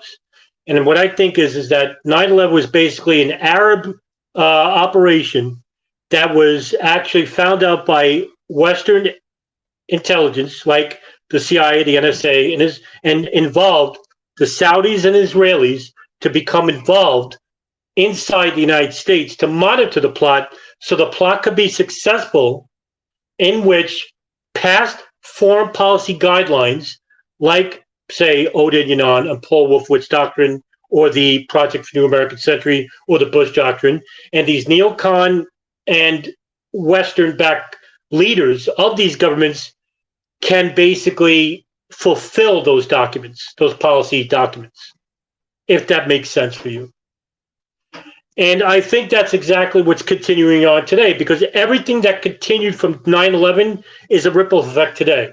So what's happening in Syria, what happened in Libya, what happened in Pakistan, the southwest of the country anyway, what happened in Iraq, what happened in Afghanistan, and what may happen in Iran are basically ripple effects of September 11, 2001.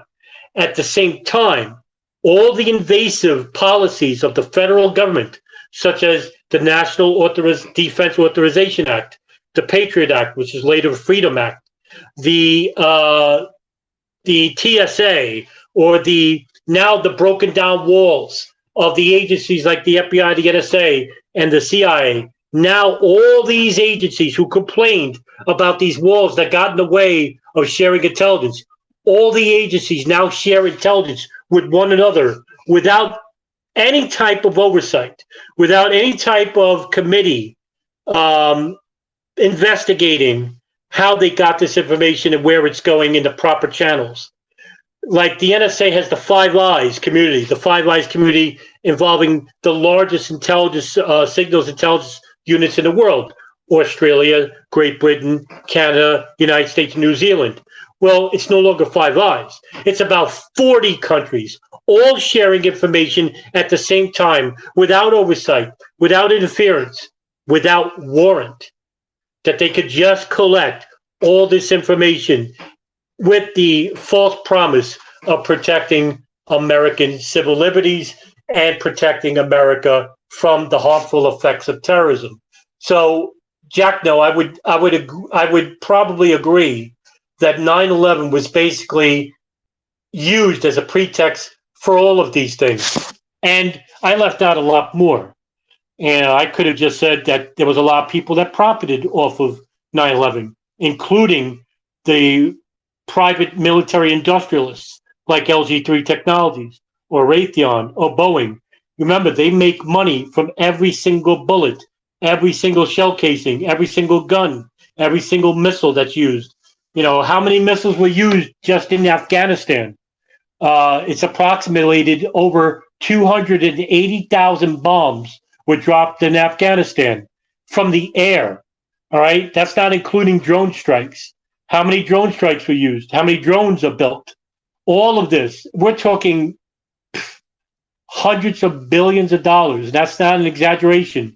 When you look at the Afghanistan war alone, in just 20 years, we spent an ungodly $3 trillion in Afghanistan alone.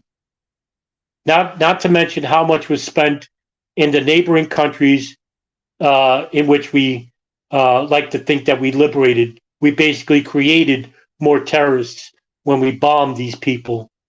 In the hopes of eliminating terrorism, we create more terrorists. And I hope that answer is a little bit satisfactory for you. I don't see any hands up or anything like that. And if that's the case, I could probably cut it right here. But if there's any additional questions, you know, I'm always at your service, and I don't mind answering them. But I'll probably keep doing this weekly, every week, every Saturday, and talk about certain things relating to 9/11 itself. Special ed. All right, I'll give you the mic.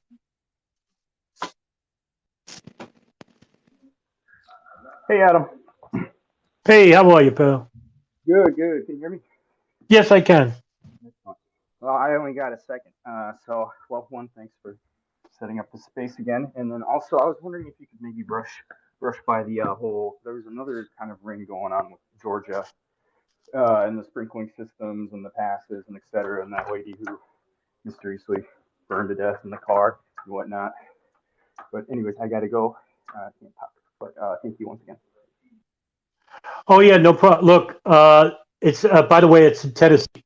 Now, George, you're talking about Denko Mechanical, which was basically a sprinkler system company, a plumbing company. I'm sorry, that was based out of a house of Sergei Denko. It was an actual business, actually. So there was an ID fraud scheme that one employee of the DMV at the Tennessee DMV, Catherine Smith, was friends with, I can't think of his name, but she was commiserating with this person, and he was an Arab, and he basically he paid her, I think, $200 for like a fake ID card.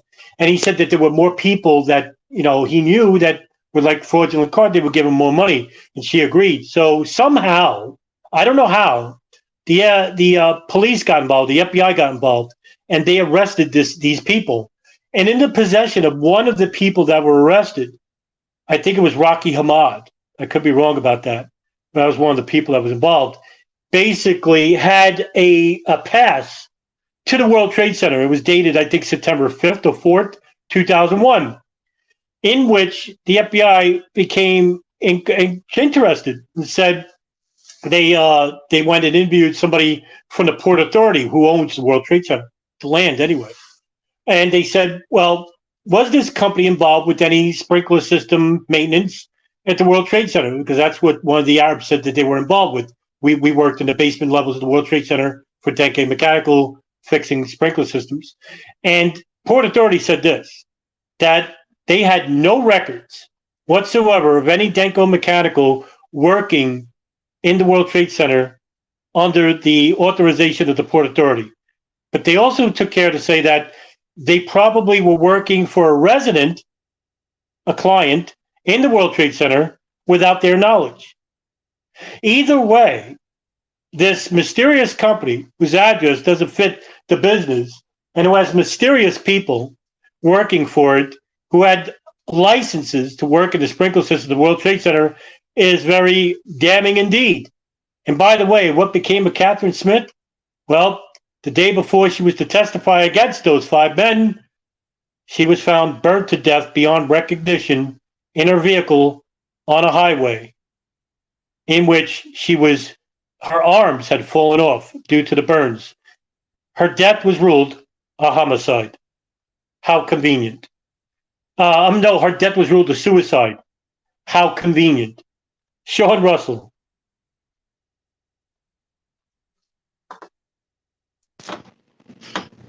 You're on mute.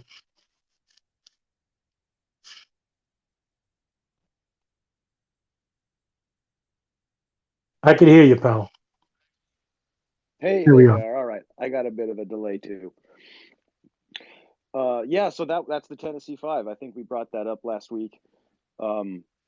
It's the Denko mechanical story, basically.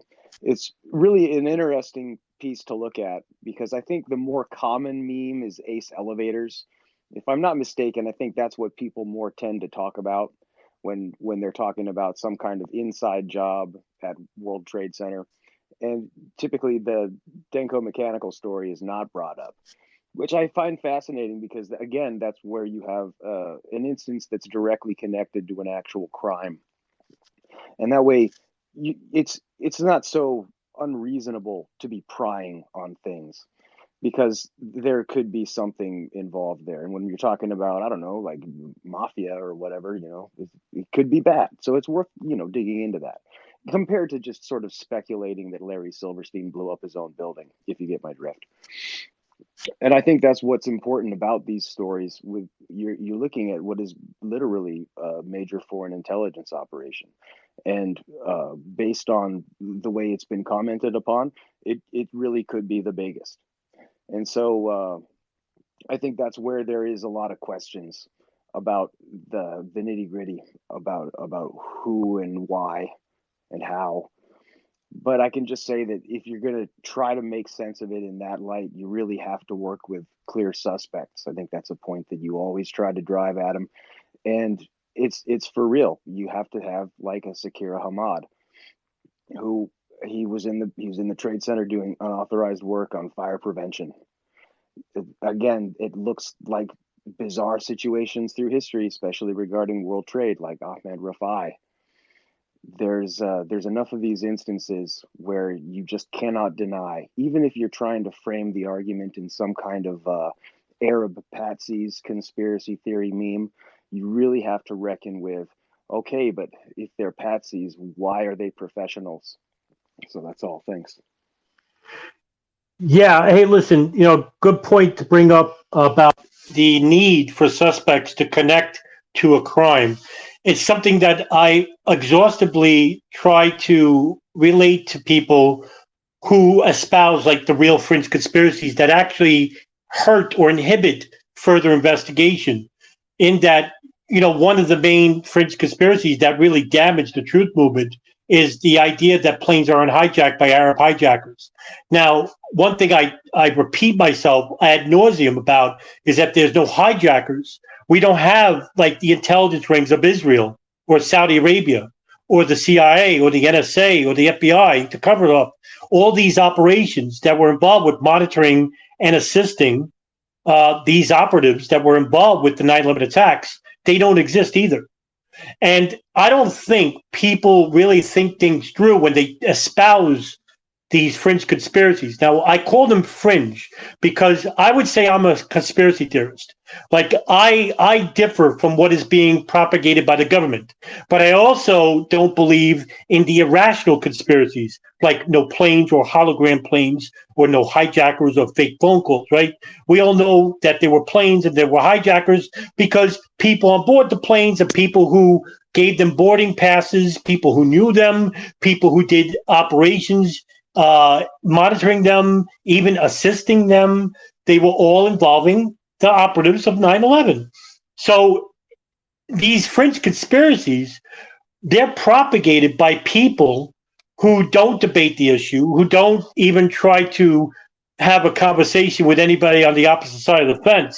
So they'll try to just basically call people like myself shills and government operatives in the hopes that we'll just disappear and go away. And because I'm such a small channel, they don't really give me any like serious contention to say, oh, this guy's not a threat, considering that, I'm a threat to them, their audience. And their audience are people who are victims, and they fall victim to 9/11 because they don't want to either like take the time and do the research, do the due diligence in researching, say, American, Israeli, or Saudi foreign policy, or involving themselves with Arab fundamentalism, Middle East culture, the history of the CIA, all these things. It's a lot to digest. I understand that. And believe me, I wish, some of these fringe conspiracists, they make 9/11 so easy that I wish it was true, that the investigation into 9/11 was as easy as they make it out to be, because I wouldn't be pulling my hair out all this time, reading these files and documents. I'm currently reading the latest declassified file cache from the FBI regarding Saudi financing to the hijackers in California, and it's 510 pages. And I've read 320, I'll just say 320 pages in 2 days. And I did in 3 days and did 2 videos based upon it to try and, report to people, hey, look, now we have evidence. There is no doubt Saudis and the government were financing people associated to the hijackers inside the United States as far back as 2000. And this is covered up by the FBI. And they still continue to inhibit the 9/11 victims' families to properly conduct a thorough civil suit against the Saudi government. Why?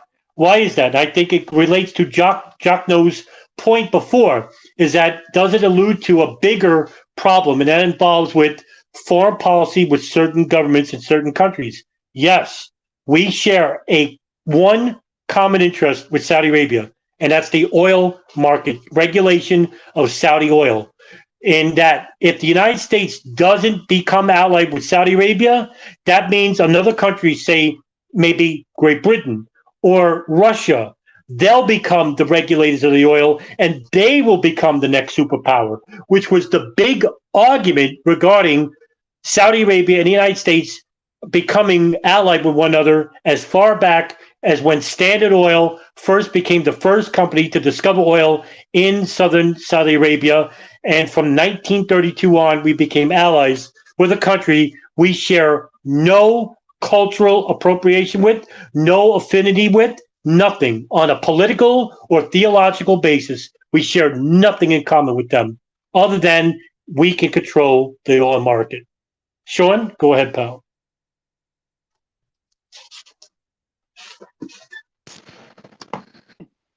Yes, sir. Hey, so, I was thinking about one of the things that you brought up was I find it a fascinating story. It's one of You cut out. Yeah, well, you're breaking bad.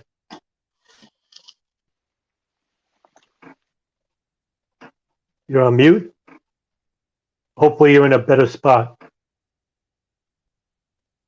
I don't even know if you can hear me. But you're on mute. Now you're off mute. You're still breaking up bad, Sean. Sorry, pal. I must have a bad connection. Damn. There we go. There it is. You're good. That's okay here? Yeah, now you're good. Okay, good. I think my audio is going out. So you brought up a really interesting story, which was one of the weirdest things that you read looking at urban moving systems.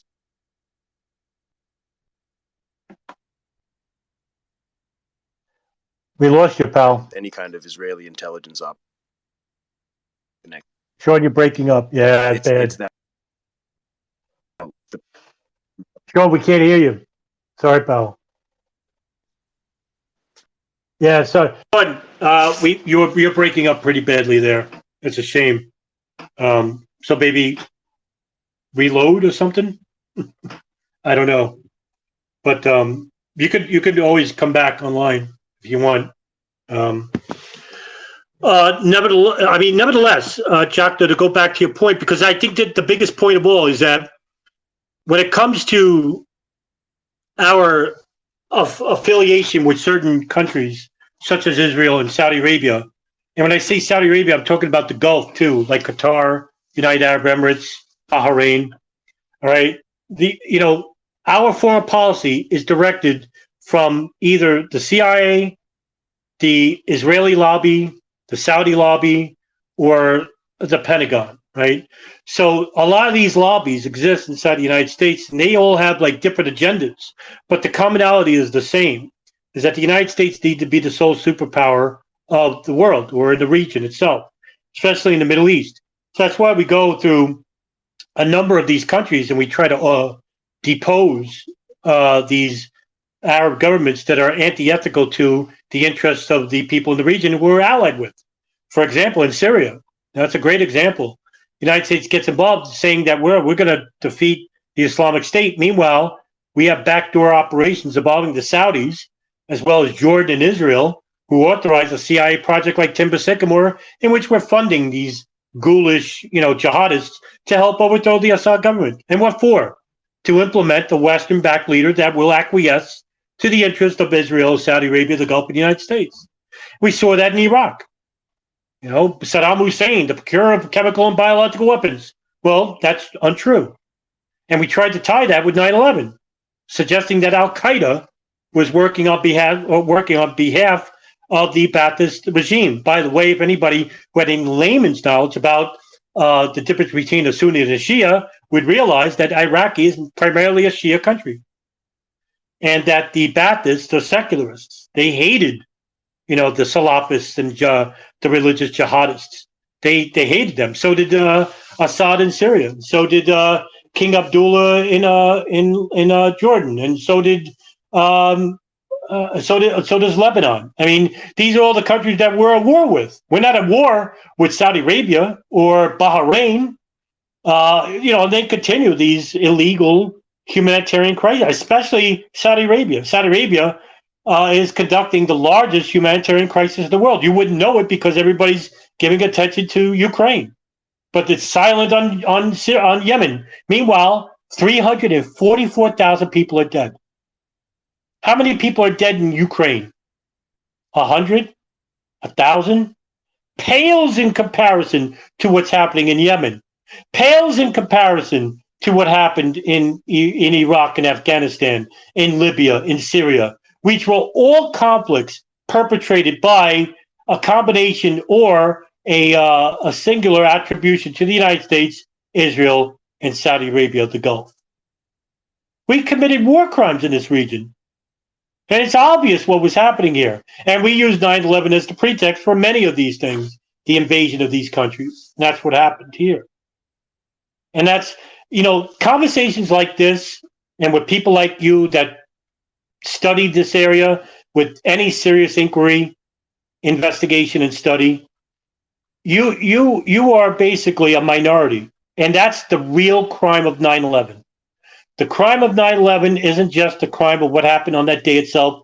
It's what's continuing to happen to this present day, is that 9/11 was basically an event that turned into a horrific, absurd comedy. And there's no one to blame other than the fringe conspiracy theorists and the United States government, who continue to cover up from public view, from the 9/11 victims' families, who are conducting civil suits against, say, Saudi Arabia and maybe even Israel and the CIA. But guess what? as long as they classify this information, and as long as people say there are no hijackers and no hijacked planes and drones and CGI planes, all of that, which I just told you today and last week, will forever be forgotten. Unless we get enough people to basically come out and share the information that they learned from either myself or from like DJ Thermal Detonator or from Brian Dawson or from like Paul Thompson and Kevin Fenton. We need more people to speak out on these issues. So I'm hoping in the future, we get more people involved, serious people involved, because I want to make a difference. It's nice to share information with you, to do these week Twitter spaces with you, to upload videos on YouTube, to write articles on Medium, to share documents and files on my WordPress. I do this all for free because I want an educated public. And what I want is basically to reach out to those few people, and there are people in this room who either watch my channel or follow me. Well, I'm glad that you listen to me. I'm glad you follow me, but I don't want you to just listen to me and follow me. I want you to conduct your own channels, to do your own work, and that in the hopes that whatever you learned, either today or yesterday, you reach a bigger audience than I ever could. And this way, instead of followers, now we have leaders. And that's exactly how you build a movement that is built on change and action, instead of a movement that is built on adequacy, complacency, and inaction. And that's what belief does. Because I'd like to go to court. I have names I'd love to bring forth to an inquiry. And I'd love to get declassified material from Israel, from the CIA, from the NSA. I mean, we're getting a little bit from the Saudis, at least that much. And that just goes to show you that when it comes to Israel and Saudi Arabia, we'll throw Israel under the bus, because God knows what the hell Israel has on the United States when it comes to black operations, intelligence. I could only imagine. Sean, go ahead, sir. You're up. Connection this time. I did a reset. We can hear you. Does it sound okay, or is it garbled? Beautiful. Yes. Okay. So I'm just going to try to do it. I got a comment and a question here. Hopefully I can get through it. Sure. So the point that I thought is the weirdest story is the Palestinians are the problem. But at the same time, maybe it's not as bizarre as we make it out to be. Because if you look at the history of air terrorism, it is the Palestinians that are notorious for skyjackings and air terrorism. So in a way, maybe they're Israeli nationals. Maybe they're familiar with the history of the violence against the state of Israel on the part of the Arabs. And they say, oh, yeah, some people crashed some airplanes. That looks like the Palestinians. So in a way, I can kind of see where they're coming from. But that's not even the weirdest thing that are quotations or notions expressed, which are attributed to the urban moving systems employees that are in the reports. There's a particularly bizarre standout line in there from the FBI report about an interviewed urban moving systems employee who talked about what he overheard some of the Israeli UMS men saying things. I'm going to try to get the quote here. Give us 20 years and we'll take over your media and destroy your country. It's in the FBI report. Now that's weird. That's way more difficult to explain why somebody would be saying something like that. But to your point about, maybe there's some progress being made against Kingdom Saudi Arabia. And I have to wonder if we have something going on there that's very evident to me, maybe someone can get in contact with Gerald Shea. That's my question to you regarding the other side of things and what you thought about that. Anyway, that's all. Thanks. Yeah, hey, listen, first of all, I'm so glad you brought that up regarding that employee who's exactly, his name is redacted in the FBI report. Yes, that is a lot more nefarious in regards to the meaning regarding, Israel destroying the United States from within using the media. Would you necessarily disagree with that statement? I mean, you take a look at the media today, and they're basically considered like the extension of who foreign policy guidelines and people within the Pentagon, the CIA, and God knows who else in regards to disinformation that's being gleaned or information that's tied from the public. At the same time, regarding that statement made by Sivan Kurzberg about Palestinians are a problem, another great point you just raised, Sean, was regarding air piracy, hijackings in the 1970s and 80s. Yes, a group like the Palestinian Islamic Jihad organization, Hezbollah was another notorious organization, which is basically a secular organization based in Lebanon that were involved with hijackings. Imad Mugniya, for example, who, by the way, was assassinated by intelligence gleaming from an Israeli operative who is hiding as a teacher in Lebanon, who actually is a cousin of Ziad Jarrah, one of the hijackers of Flight 93, who was supposed to be the pilot. His name was Ali Al-Jarrah. By the way, I didn't mention that either today. So I think I mentioned that last week in the previous talk, and I didn't want to repeat myself. But for those who are interested, Ziad Jarrah basically had family in Israeli intelligence that goes back to the 1970s through groups like Abu Nidal and Al Qaeda. These were, his uncle Asim Al Jarrah, his cousin Ali Al Jarrah, who had a brother also, Joseph Al Jarrah, all involved with Israeli intelligence, as well as Libyan and German intelligence as well, and God knows who else.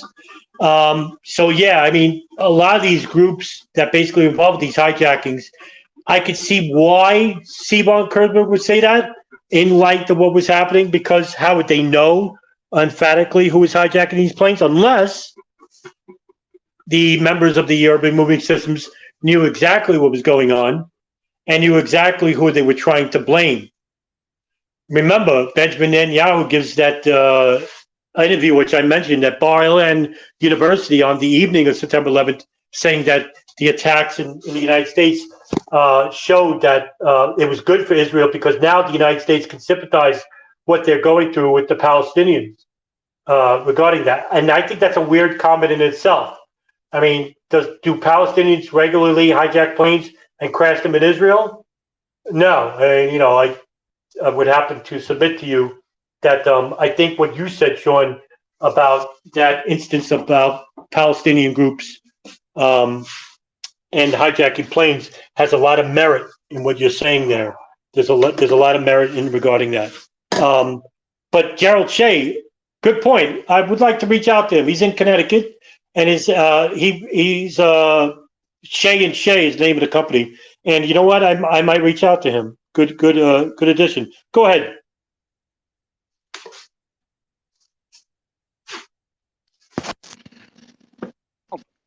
Yes, you are. Hey, great. So yeah, I think this really is the kind of conversation that it shows you the expansive nature of what you're trying to reason out, and you're trying to look at the details and come up with the who and the how and the why. I think when you get down into the very grit of it, it starts to get challenging because while there are some broad motivational overlaps with the different parties, like you alluded to, Saudi Arabia, I think that's a really important point about how the United States shares very little in common with the interests of the state, Kingdom of Saudi Arabia. And so when you have this trifecta, apparently, because there's the powerful states with powerful intelligence agencies connected to this operation that we were talking about with 9/11.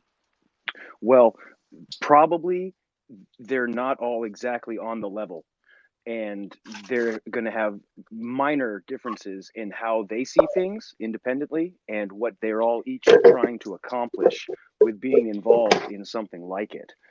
I don't think everyone's getting a fair deal, and I think there may be some betrayal. And betrayal is a long-standing tradition in the Middle East. So I think that's where there's an even bigger conversation to be had. To going back to the questions raised about, hey, who did this and why and how, and can you summarize it?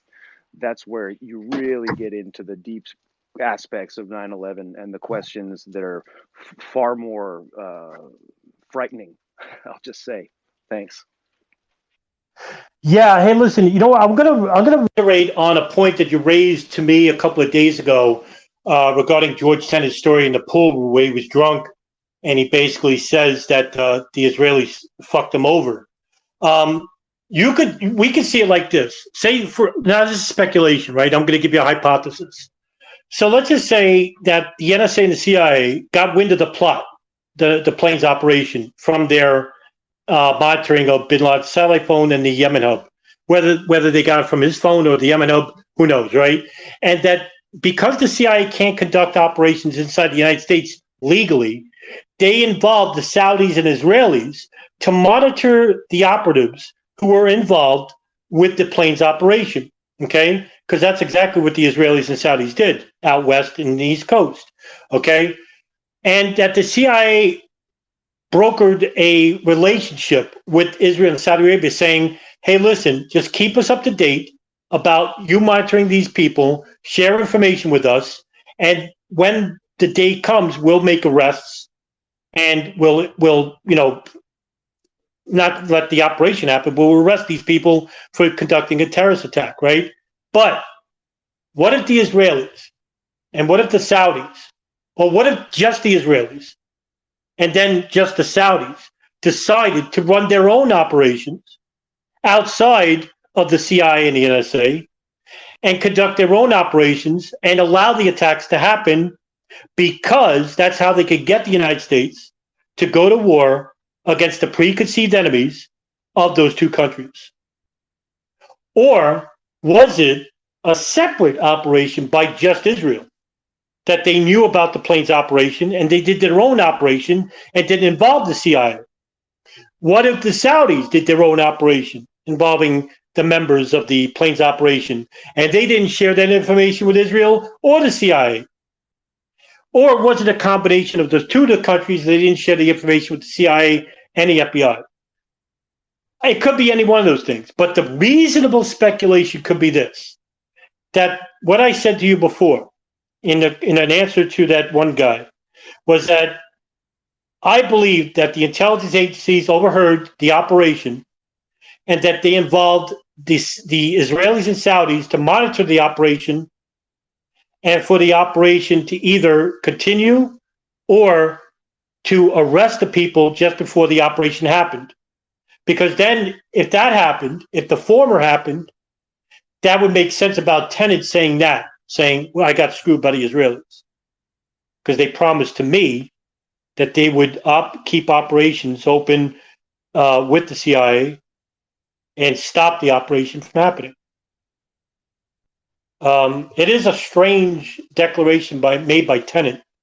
But when you look down these roads, Sean, you would be right about this, your overall point. When you start investigating that issue, it becomes a much more intriguing, but much more nefarious issue involving how Western and foreign intelligence works and the people that are behind those operations that are basically acquiescing to the real powers of foreign policy, whether it's the United States or a foreign country or a combination of both. And there is where your answer lies. And until we get enough information declassified, we are left with just with the crumbs of Saudi financing. You know, it's a foot in the door. All right, it's not nothing. Okay, because I always believe that if we can get to the Saudis, if we can definitively show that they were part of the attacks, involved with part of the attacks, well, they're not going to go down alone. They'll probably, out the Israelis as well. It's a pipe dream. I'm not going to be unrealistic to you, but it can be attainable. But we just need enough people involved. And I think, that's another thing. The United States government, they know the people, the masses, can be easily persuaded by the fantastical. Now, whether Barbara Honegger or Thierry Mason or Alex Jones are indirect operatives of the CIA doing their work without them even realizing it, that could be true. And it's not an unreasonable speculation to assert that the disinformation regarding the fringe conspiracy theorists of the 9/11 Truth Movement basically do help the agencies like the CIA, the FBI, the NSA, and even the State Department, especially the Bush State Department, from being investigated by the people in the future because of fringe conspiracy theories. And I know some of you basically say, well, you make too big of a deal. We're doing this. You're too critical. Yeah, I am. I'm very critical to these people because these people are basically interfering with future litigation, future investigation of the very people who have an interest, indirectly or directly, with the attacks of September 11, 2001. And one of those fringe conspiracies is the no hijackers conspiracy. I'm not going to repeat myself, but you can see what the problem is. Sean, go ahead, sir.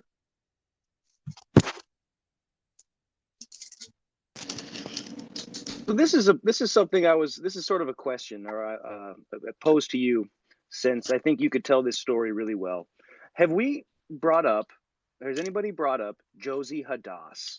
Because we've talked about World Trade 1993, we've talked about 9/11, we've talked about foreign intelligence.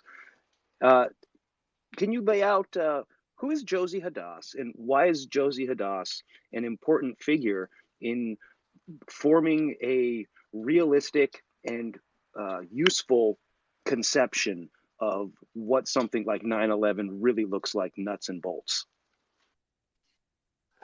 Well, I can't. I did mention her a little bit last week, if I can remember correctly, but I could actually mention it here because it's relevant. After the 1993 World Trade Center bombing of the North Tower, one of the co-conspirators, Mohammed Salame, went back to the Ryder Truck Company where the bomb was transported to the World Trade Center. It was transported by a Ryder truck, and the investigators found the VIN number of the chassis that was found at the bottom of the hole where the bomb exploded. Incredibly, that they found it. So they posed as FBI agents at the Ryder Truck Company and found that Mohammed Salame actually called the Ryder Truck Company and was going to return for its security deposit in order to escape the country. And so when he went there, he was arrested by the FBI. And one of the phone numbers he used regarding the application for the Ryder truck was a number attributed to a person by the name of Josie Hadass. Josie Hadass was a landlord of an apartment located in New Jersey, in which one resident, Mohammed Salame, and others, in which the investigators checked the apartment, and in this apartment was bomb-making materials, a bomb-making manual, wires, other incriminating evidence. And when the FBI went to interview Josie Hadass, she had left the country. Now, you're asking yourself, well, who is this Josie Hadass? Well, according to FBI investigators and local law enforcement from the New York Police Department in Manhattan, Josie Hadass was an Israeli Mossad operative. There's not much in the way of information online in regards to the current whereabouts or what Josie Hadass had accumulated in terms of information, because it was never turned over to local law enforcement or the FBI. She was just disappeared, returning back to Israel. Just like who? The Urban Moving Systems employees, who were never given any other scrutiny by local or federal investigators. which really should make you think that if Israeli intelligence is that far existing in this country, it makes you wonder that how many operations, the successful ones, were known to foreign intelligence, domestic intelligence, because it seems that with every failed operation, there was a level of information that was afforded to them, and the successful ones were also afforded to them as well. It's almost like with every operation, you have the fingerprints of intelligence on it as well. Darren, go ahead, sir. You hear me? Yes, sir. All right, just to go along with Josie Hadass in the '93. There's also another Israeli person involved, and that's Ahmadinejad. Now, Ahmadinejad came with Ramzi Youssef from Pakistan, and he actually got arrested coming into the country because of a fake passport, a Swedish passport, and he wasn't able to get into the country. And then he was detained by INS, and then that's when they found like the bomb making manuals and the wiring and all that stuff. But actually, according to Robert Friedman of the Village Voice, who passed away, I think, in 2000, Ahmadinejad was actually a Mossad asset that was flipped. He was actually just, I think he was a Palestinian, and he was just a petty crook, and he went into jail. And a lot of Israelis like to take, you know, low crooks, like petty crooks like him, and flip them and make them Mossad assets to infiltrate these cells. So just think, if he gets through the country, you have Youssef, Ajaj, Mossad asset, Josie Hadass, and Salome in the same apartment building. Yes, you listen. By the way, thank you for bringing that up, Darren, about Ahmadinejad, who was recruited by the Israeli Mossad to infiltrate Hamas, Palestinian radical groups, because he was not a radical fundamentalist. And you wonder if he was also recruited to spy on the Al Farouk Mosque and Ramzi Youssef in regards to attacking the United States using a bomb. That very well could be the case too. I mean, but then again, he's got 240 years for being involved with the bombing of the World Trade Center. So there's that to handle as well. If he was indeed an Israeli Mossad operative, or he was at some level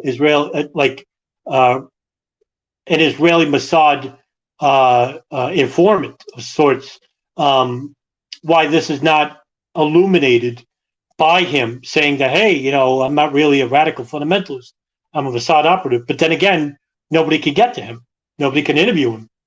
I tried 3 years ago to call Adamak State Prison, which is where Ramzi Youssef is held, and I was put on hold by flute music for like 15 minutes. So nobody, and by the way, nobody can interview Ramzi Youssef. In fact, former Congressman Dana Rohrabacher out of California back in 2011 said he wanted to personally see Ramzi Youssef, and the prison officials there wouldn't let him. A congressman. Sean Russell, go ahead, sir.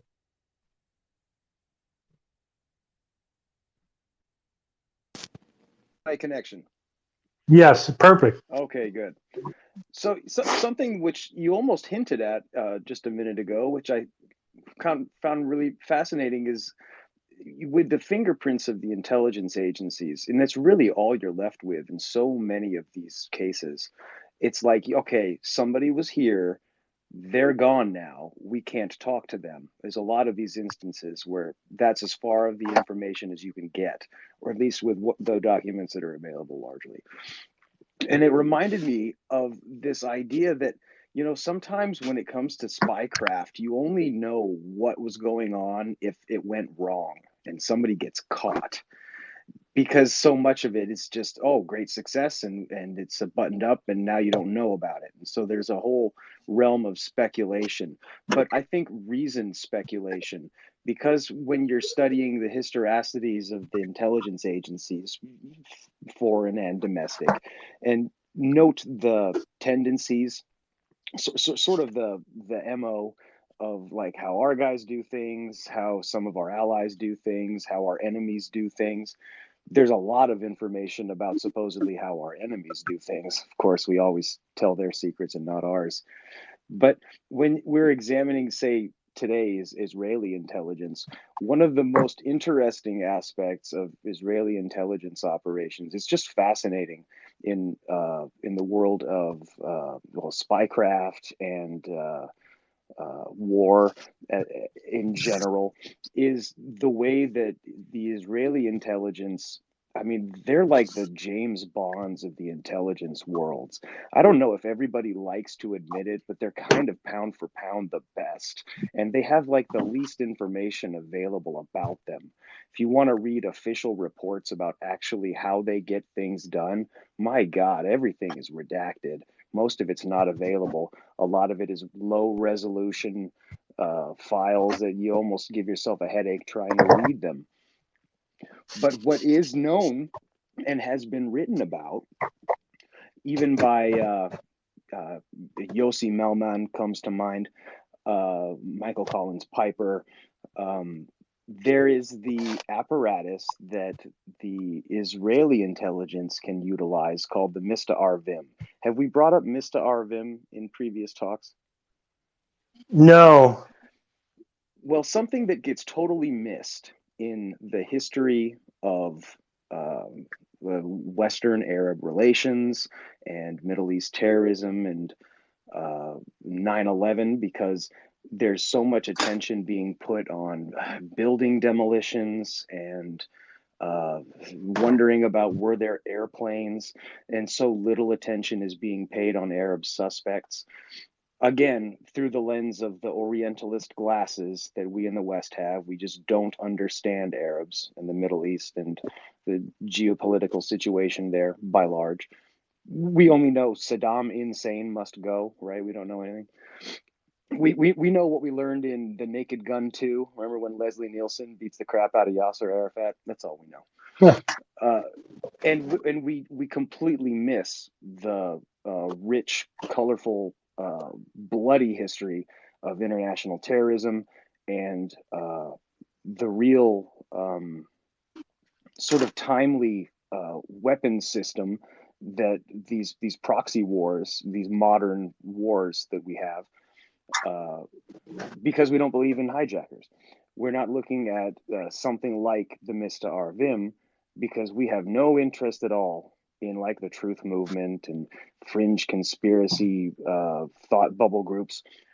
We have no interest in looking at how real terrorist operatives get things done. We only know Osama bin Laden is a CIA agent or something like that. And maybe if we're really deep in on the kooky, we're going to say, and his name was Tim Osman, but we don't know anything else about how he may have identified more as a Syrian than a Saudi, just for example, little things in the motivations. And we don't know anything about Mista Arvim, because that is all about Hamas has to be real.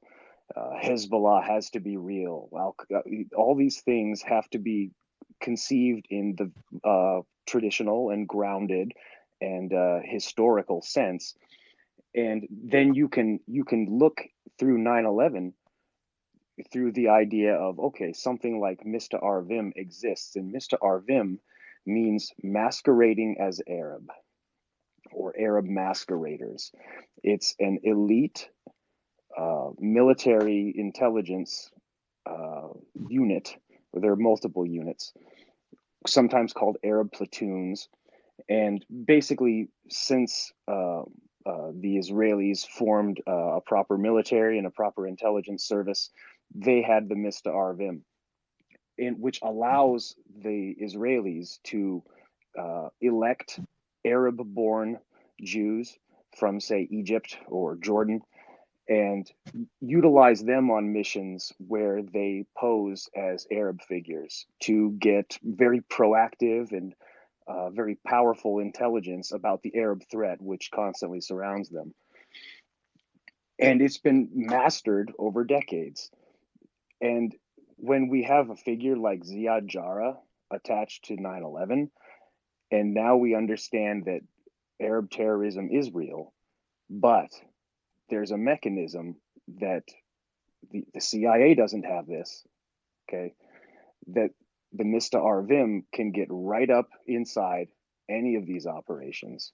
And you have to wonder what level of domination is attained or possible. That's all. Thanks. Yeah, this is a phenomenal point regarding Israeli Arab units, secretive Arab units that were meant to infiltrate the smaller radical fundamentalist groups, like, say, in the Golan Heights and West Bank, where they live amongst the population and they commiserate with these people. And sometimes these operations last a couple of years. But, I mean, you wonder sometimes whether Ziad Jarrah had fit that profile, whether I don't think he was Mr. Arvim, but my speculative theory about him being involved with Israeli intelligence is not unfounded. I mean, like I said before, his family members, some of them were Israeli intelligence spies. So could he have been a spy? Could he have fit that profile? Well, he was educated. He went to a Catholic school in Bekaa Valley in Lebanon. He was more sociable than all of the other operatives inside the planes operation, which gave him much more a valuable use to basically be friendly with some of these people. In fact, one of the hijackers, Mohammed Atta and Ziad Jarrah, they never really got along. And according to the German intelligence agency, the BFV, they basically stated that at no point did they ever see Ziad Jarrah ever commiserate with any of the members of the Hamburg cell, which is the hijackers of Flight 11 and 175. And it was only because of one photograph. And there's one photograph when Ziad Jarrah actually went to the wedding of one of the Hamburg cells at the Mosque Al-Quds named Saeed Bahaji. And he was in a photograph with there. But other than that, there's only one video in the world, one video that shows Ziad Jarrah with Mohammed Atta. And it was found in Afghanistan after 9/11, and it doesn't have sound. And I have the whole video, and it was at Tanak Farms in 2000. But that's it. No one's ever seen them together. Ziad Jarrah always lived alone, and it was always very strange. And even until 2 days before the attacks, Ziad Jarrah actually rented a Days Inn motel room in New Jersey, which is right by the Newark International Airport. He rented a room for himself, and he rented a room for the muscle hijackers, which is really strange in its own right. So at no point ever throughout the operation was Ziad Jarrah ever living with any of the hijackers abroad or inside the United States. And it really it should keep your interest that he may have could have been on the plane, because we hear his voice telling people to sit down, there's a bomb on board, but no one's ever seen him. Now, like I said, with fringe conspiracy theorists, what they do is they don't think the phone calls are real. But at least we have 6 phone calls, 2 from flight attendants, 4 from passengers, that basically said, in contradiction to the FBI 9/11 Commission, that according to them, there was 4 hijackers. But to the phone calls, all 6 said there were 3. 3 of those calls basically said that all of the hijackers were dark-skinned males. And if you ever Google Ziad Jarrah, he looks white as the driven snow. Sean Russell.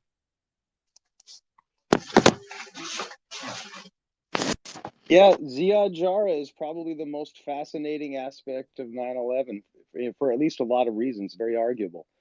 And it's basically the story that's never told, because Flight 93 exists in the popular meme consciousness as some kind of shoot down or missile strike or some convoluted mousetrap scheme to fake something for some unintelligible, nefarious reason, and nobody discusses Ziad Jarrah. And to your point exactly, everyone says, well, all the phone calls are faked also because they were made from the hangar where they were forced to lie over the phones, or who knows what the extent of those very fringe conspiracies could reach with the faked phone calls. And it, again, completely diverts attention away.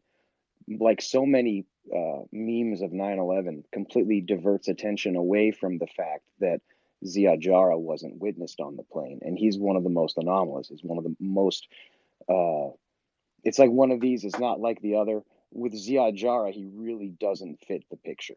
It's not just that he looks white, it's everything about his background. Well to do family, very well connected. In fact, you can also talk a similar conversation with Muhammad Atta. The problem with Atta is that you have to start to get into weird questions like, is there more than one of him? And that's where Atta is kind of a different story. But Jarrah doesn't fit the picture in any way, shape, or form. In fact, you'd have to look at the suicide hijackers, the people that are willing to die for whatever they're going to do. Well, Ziad Jarrah is like a happy-go-lucky guy. He drives sports cars. He has nice clothes, and he's got a girlfriend that he wants to marry, and everything's going well for him. He can always pursue his education. He's got a strong support back in Lebanon and the Bekaa Valley. Incidentally, the Bekaa Valley region of Lebanon is a notorious terrorist hotspot where there's massive drug trade and everyone wants a piece of it. So their state proxies are constantly at war with each other there. Incidentally, a major war front with Israel. And during the 1982 war, I would have to say that the numbers are got to be staggering for the amount of money that was pumped into the effort there. Ziad Jarrah should be the number one topic of conversation, or maybe number two, because now we have the confirmation that Kingdom of Saudi Arabia, through their intelligence agencies, has direct links with the 9/11 attacks. But I mean, until those documents had just dropped, yeah, Ziad Jarrah is the most like fascinating and probably important thing to be discussing with 9/11, because not only do the common conspiracy theories no longer work, and as always, the official narrative doesn't work either. And it looks like that's where there's really something there.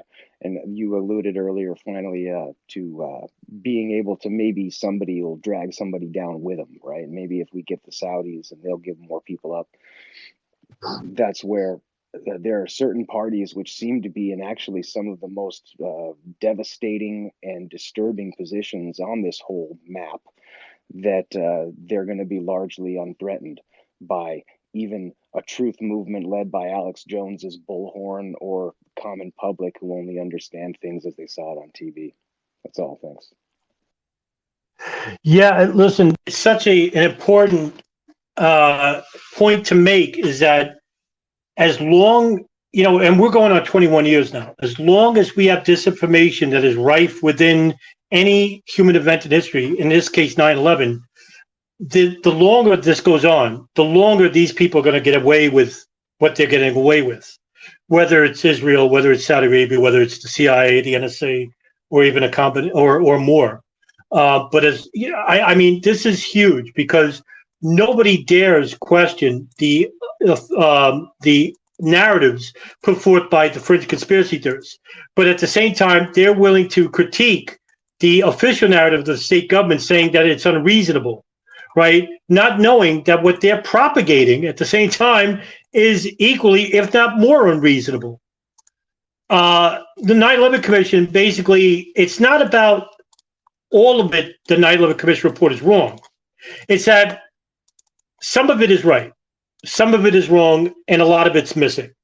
And the missing stuff is coming from people like DJ Dimmer Detonator or Ryan Dawson or myself, and we're trying to fill in the holes, right? But the holes are currently covered up, and they're covered up by fringe conspiracy theorists, because, like Sean said, if there is no hijackers, then there's no need to do any further inquiry into, say, the Israeli role of monitoring hijackers. There's no need to look into the profiles of these hijackers like Ziad Jarrah, who doesn't fit the profile, because if Ziad Jarrah doesn't exist, then that means you don't need to look into his background.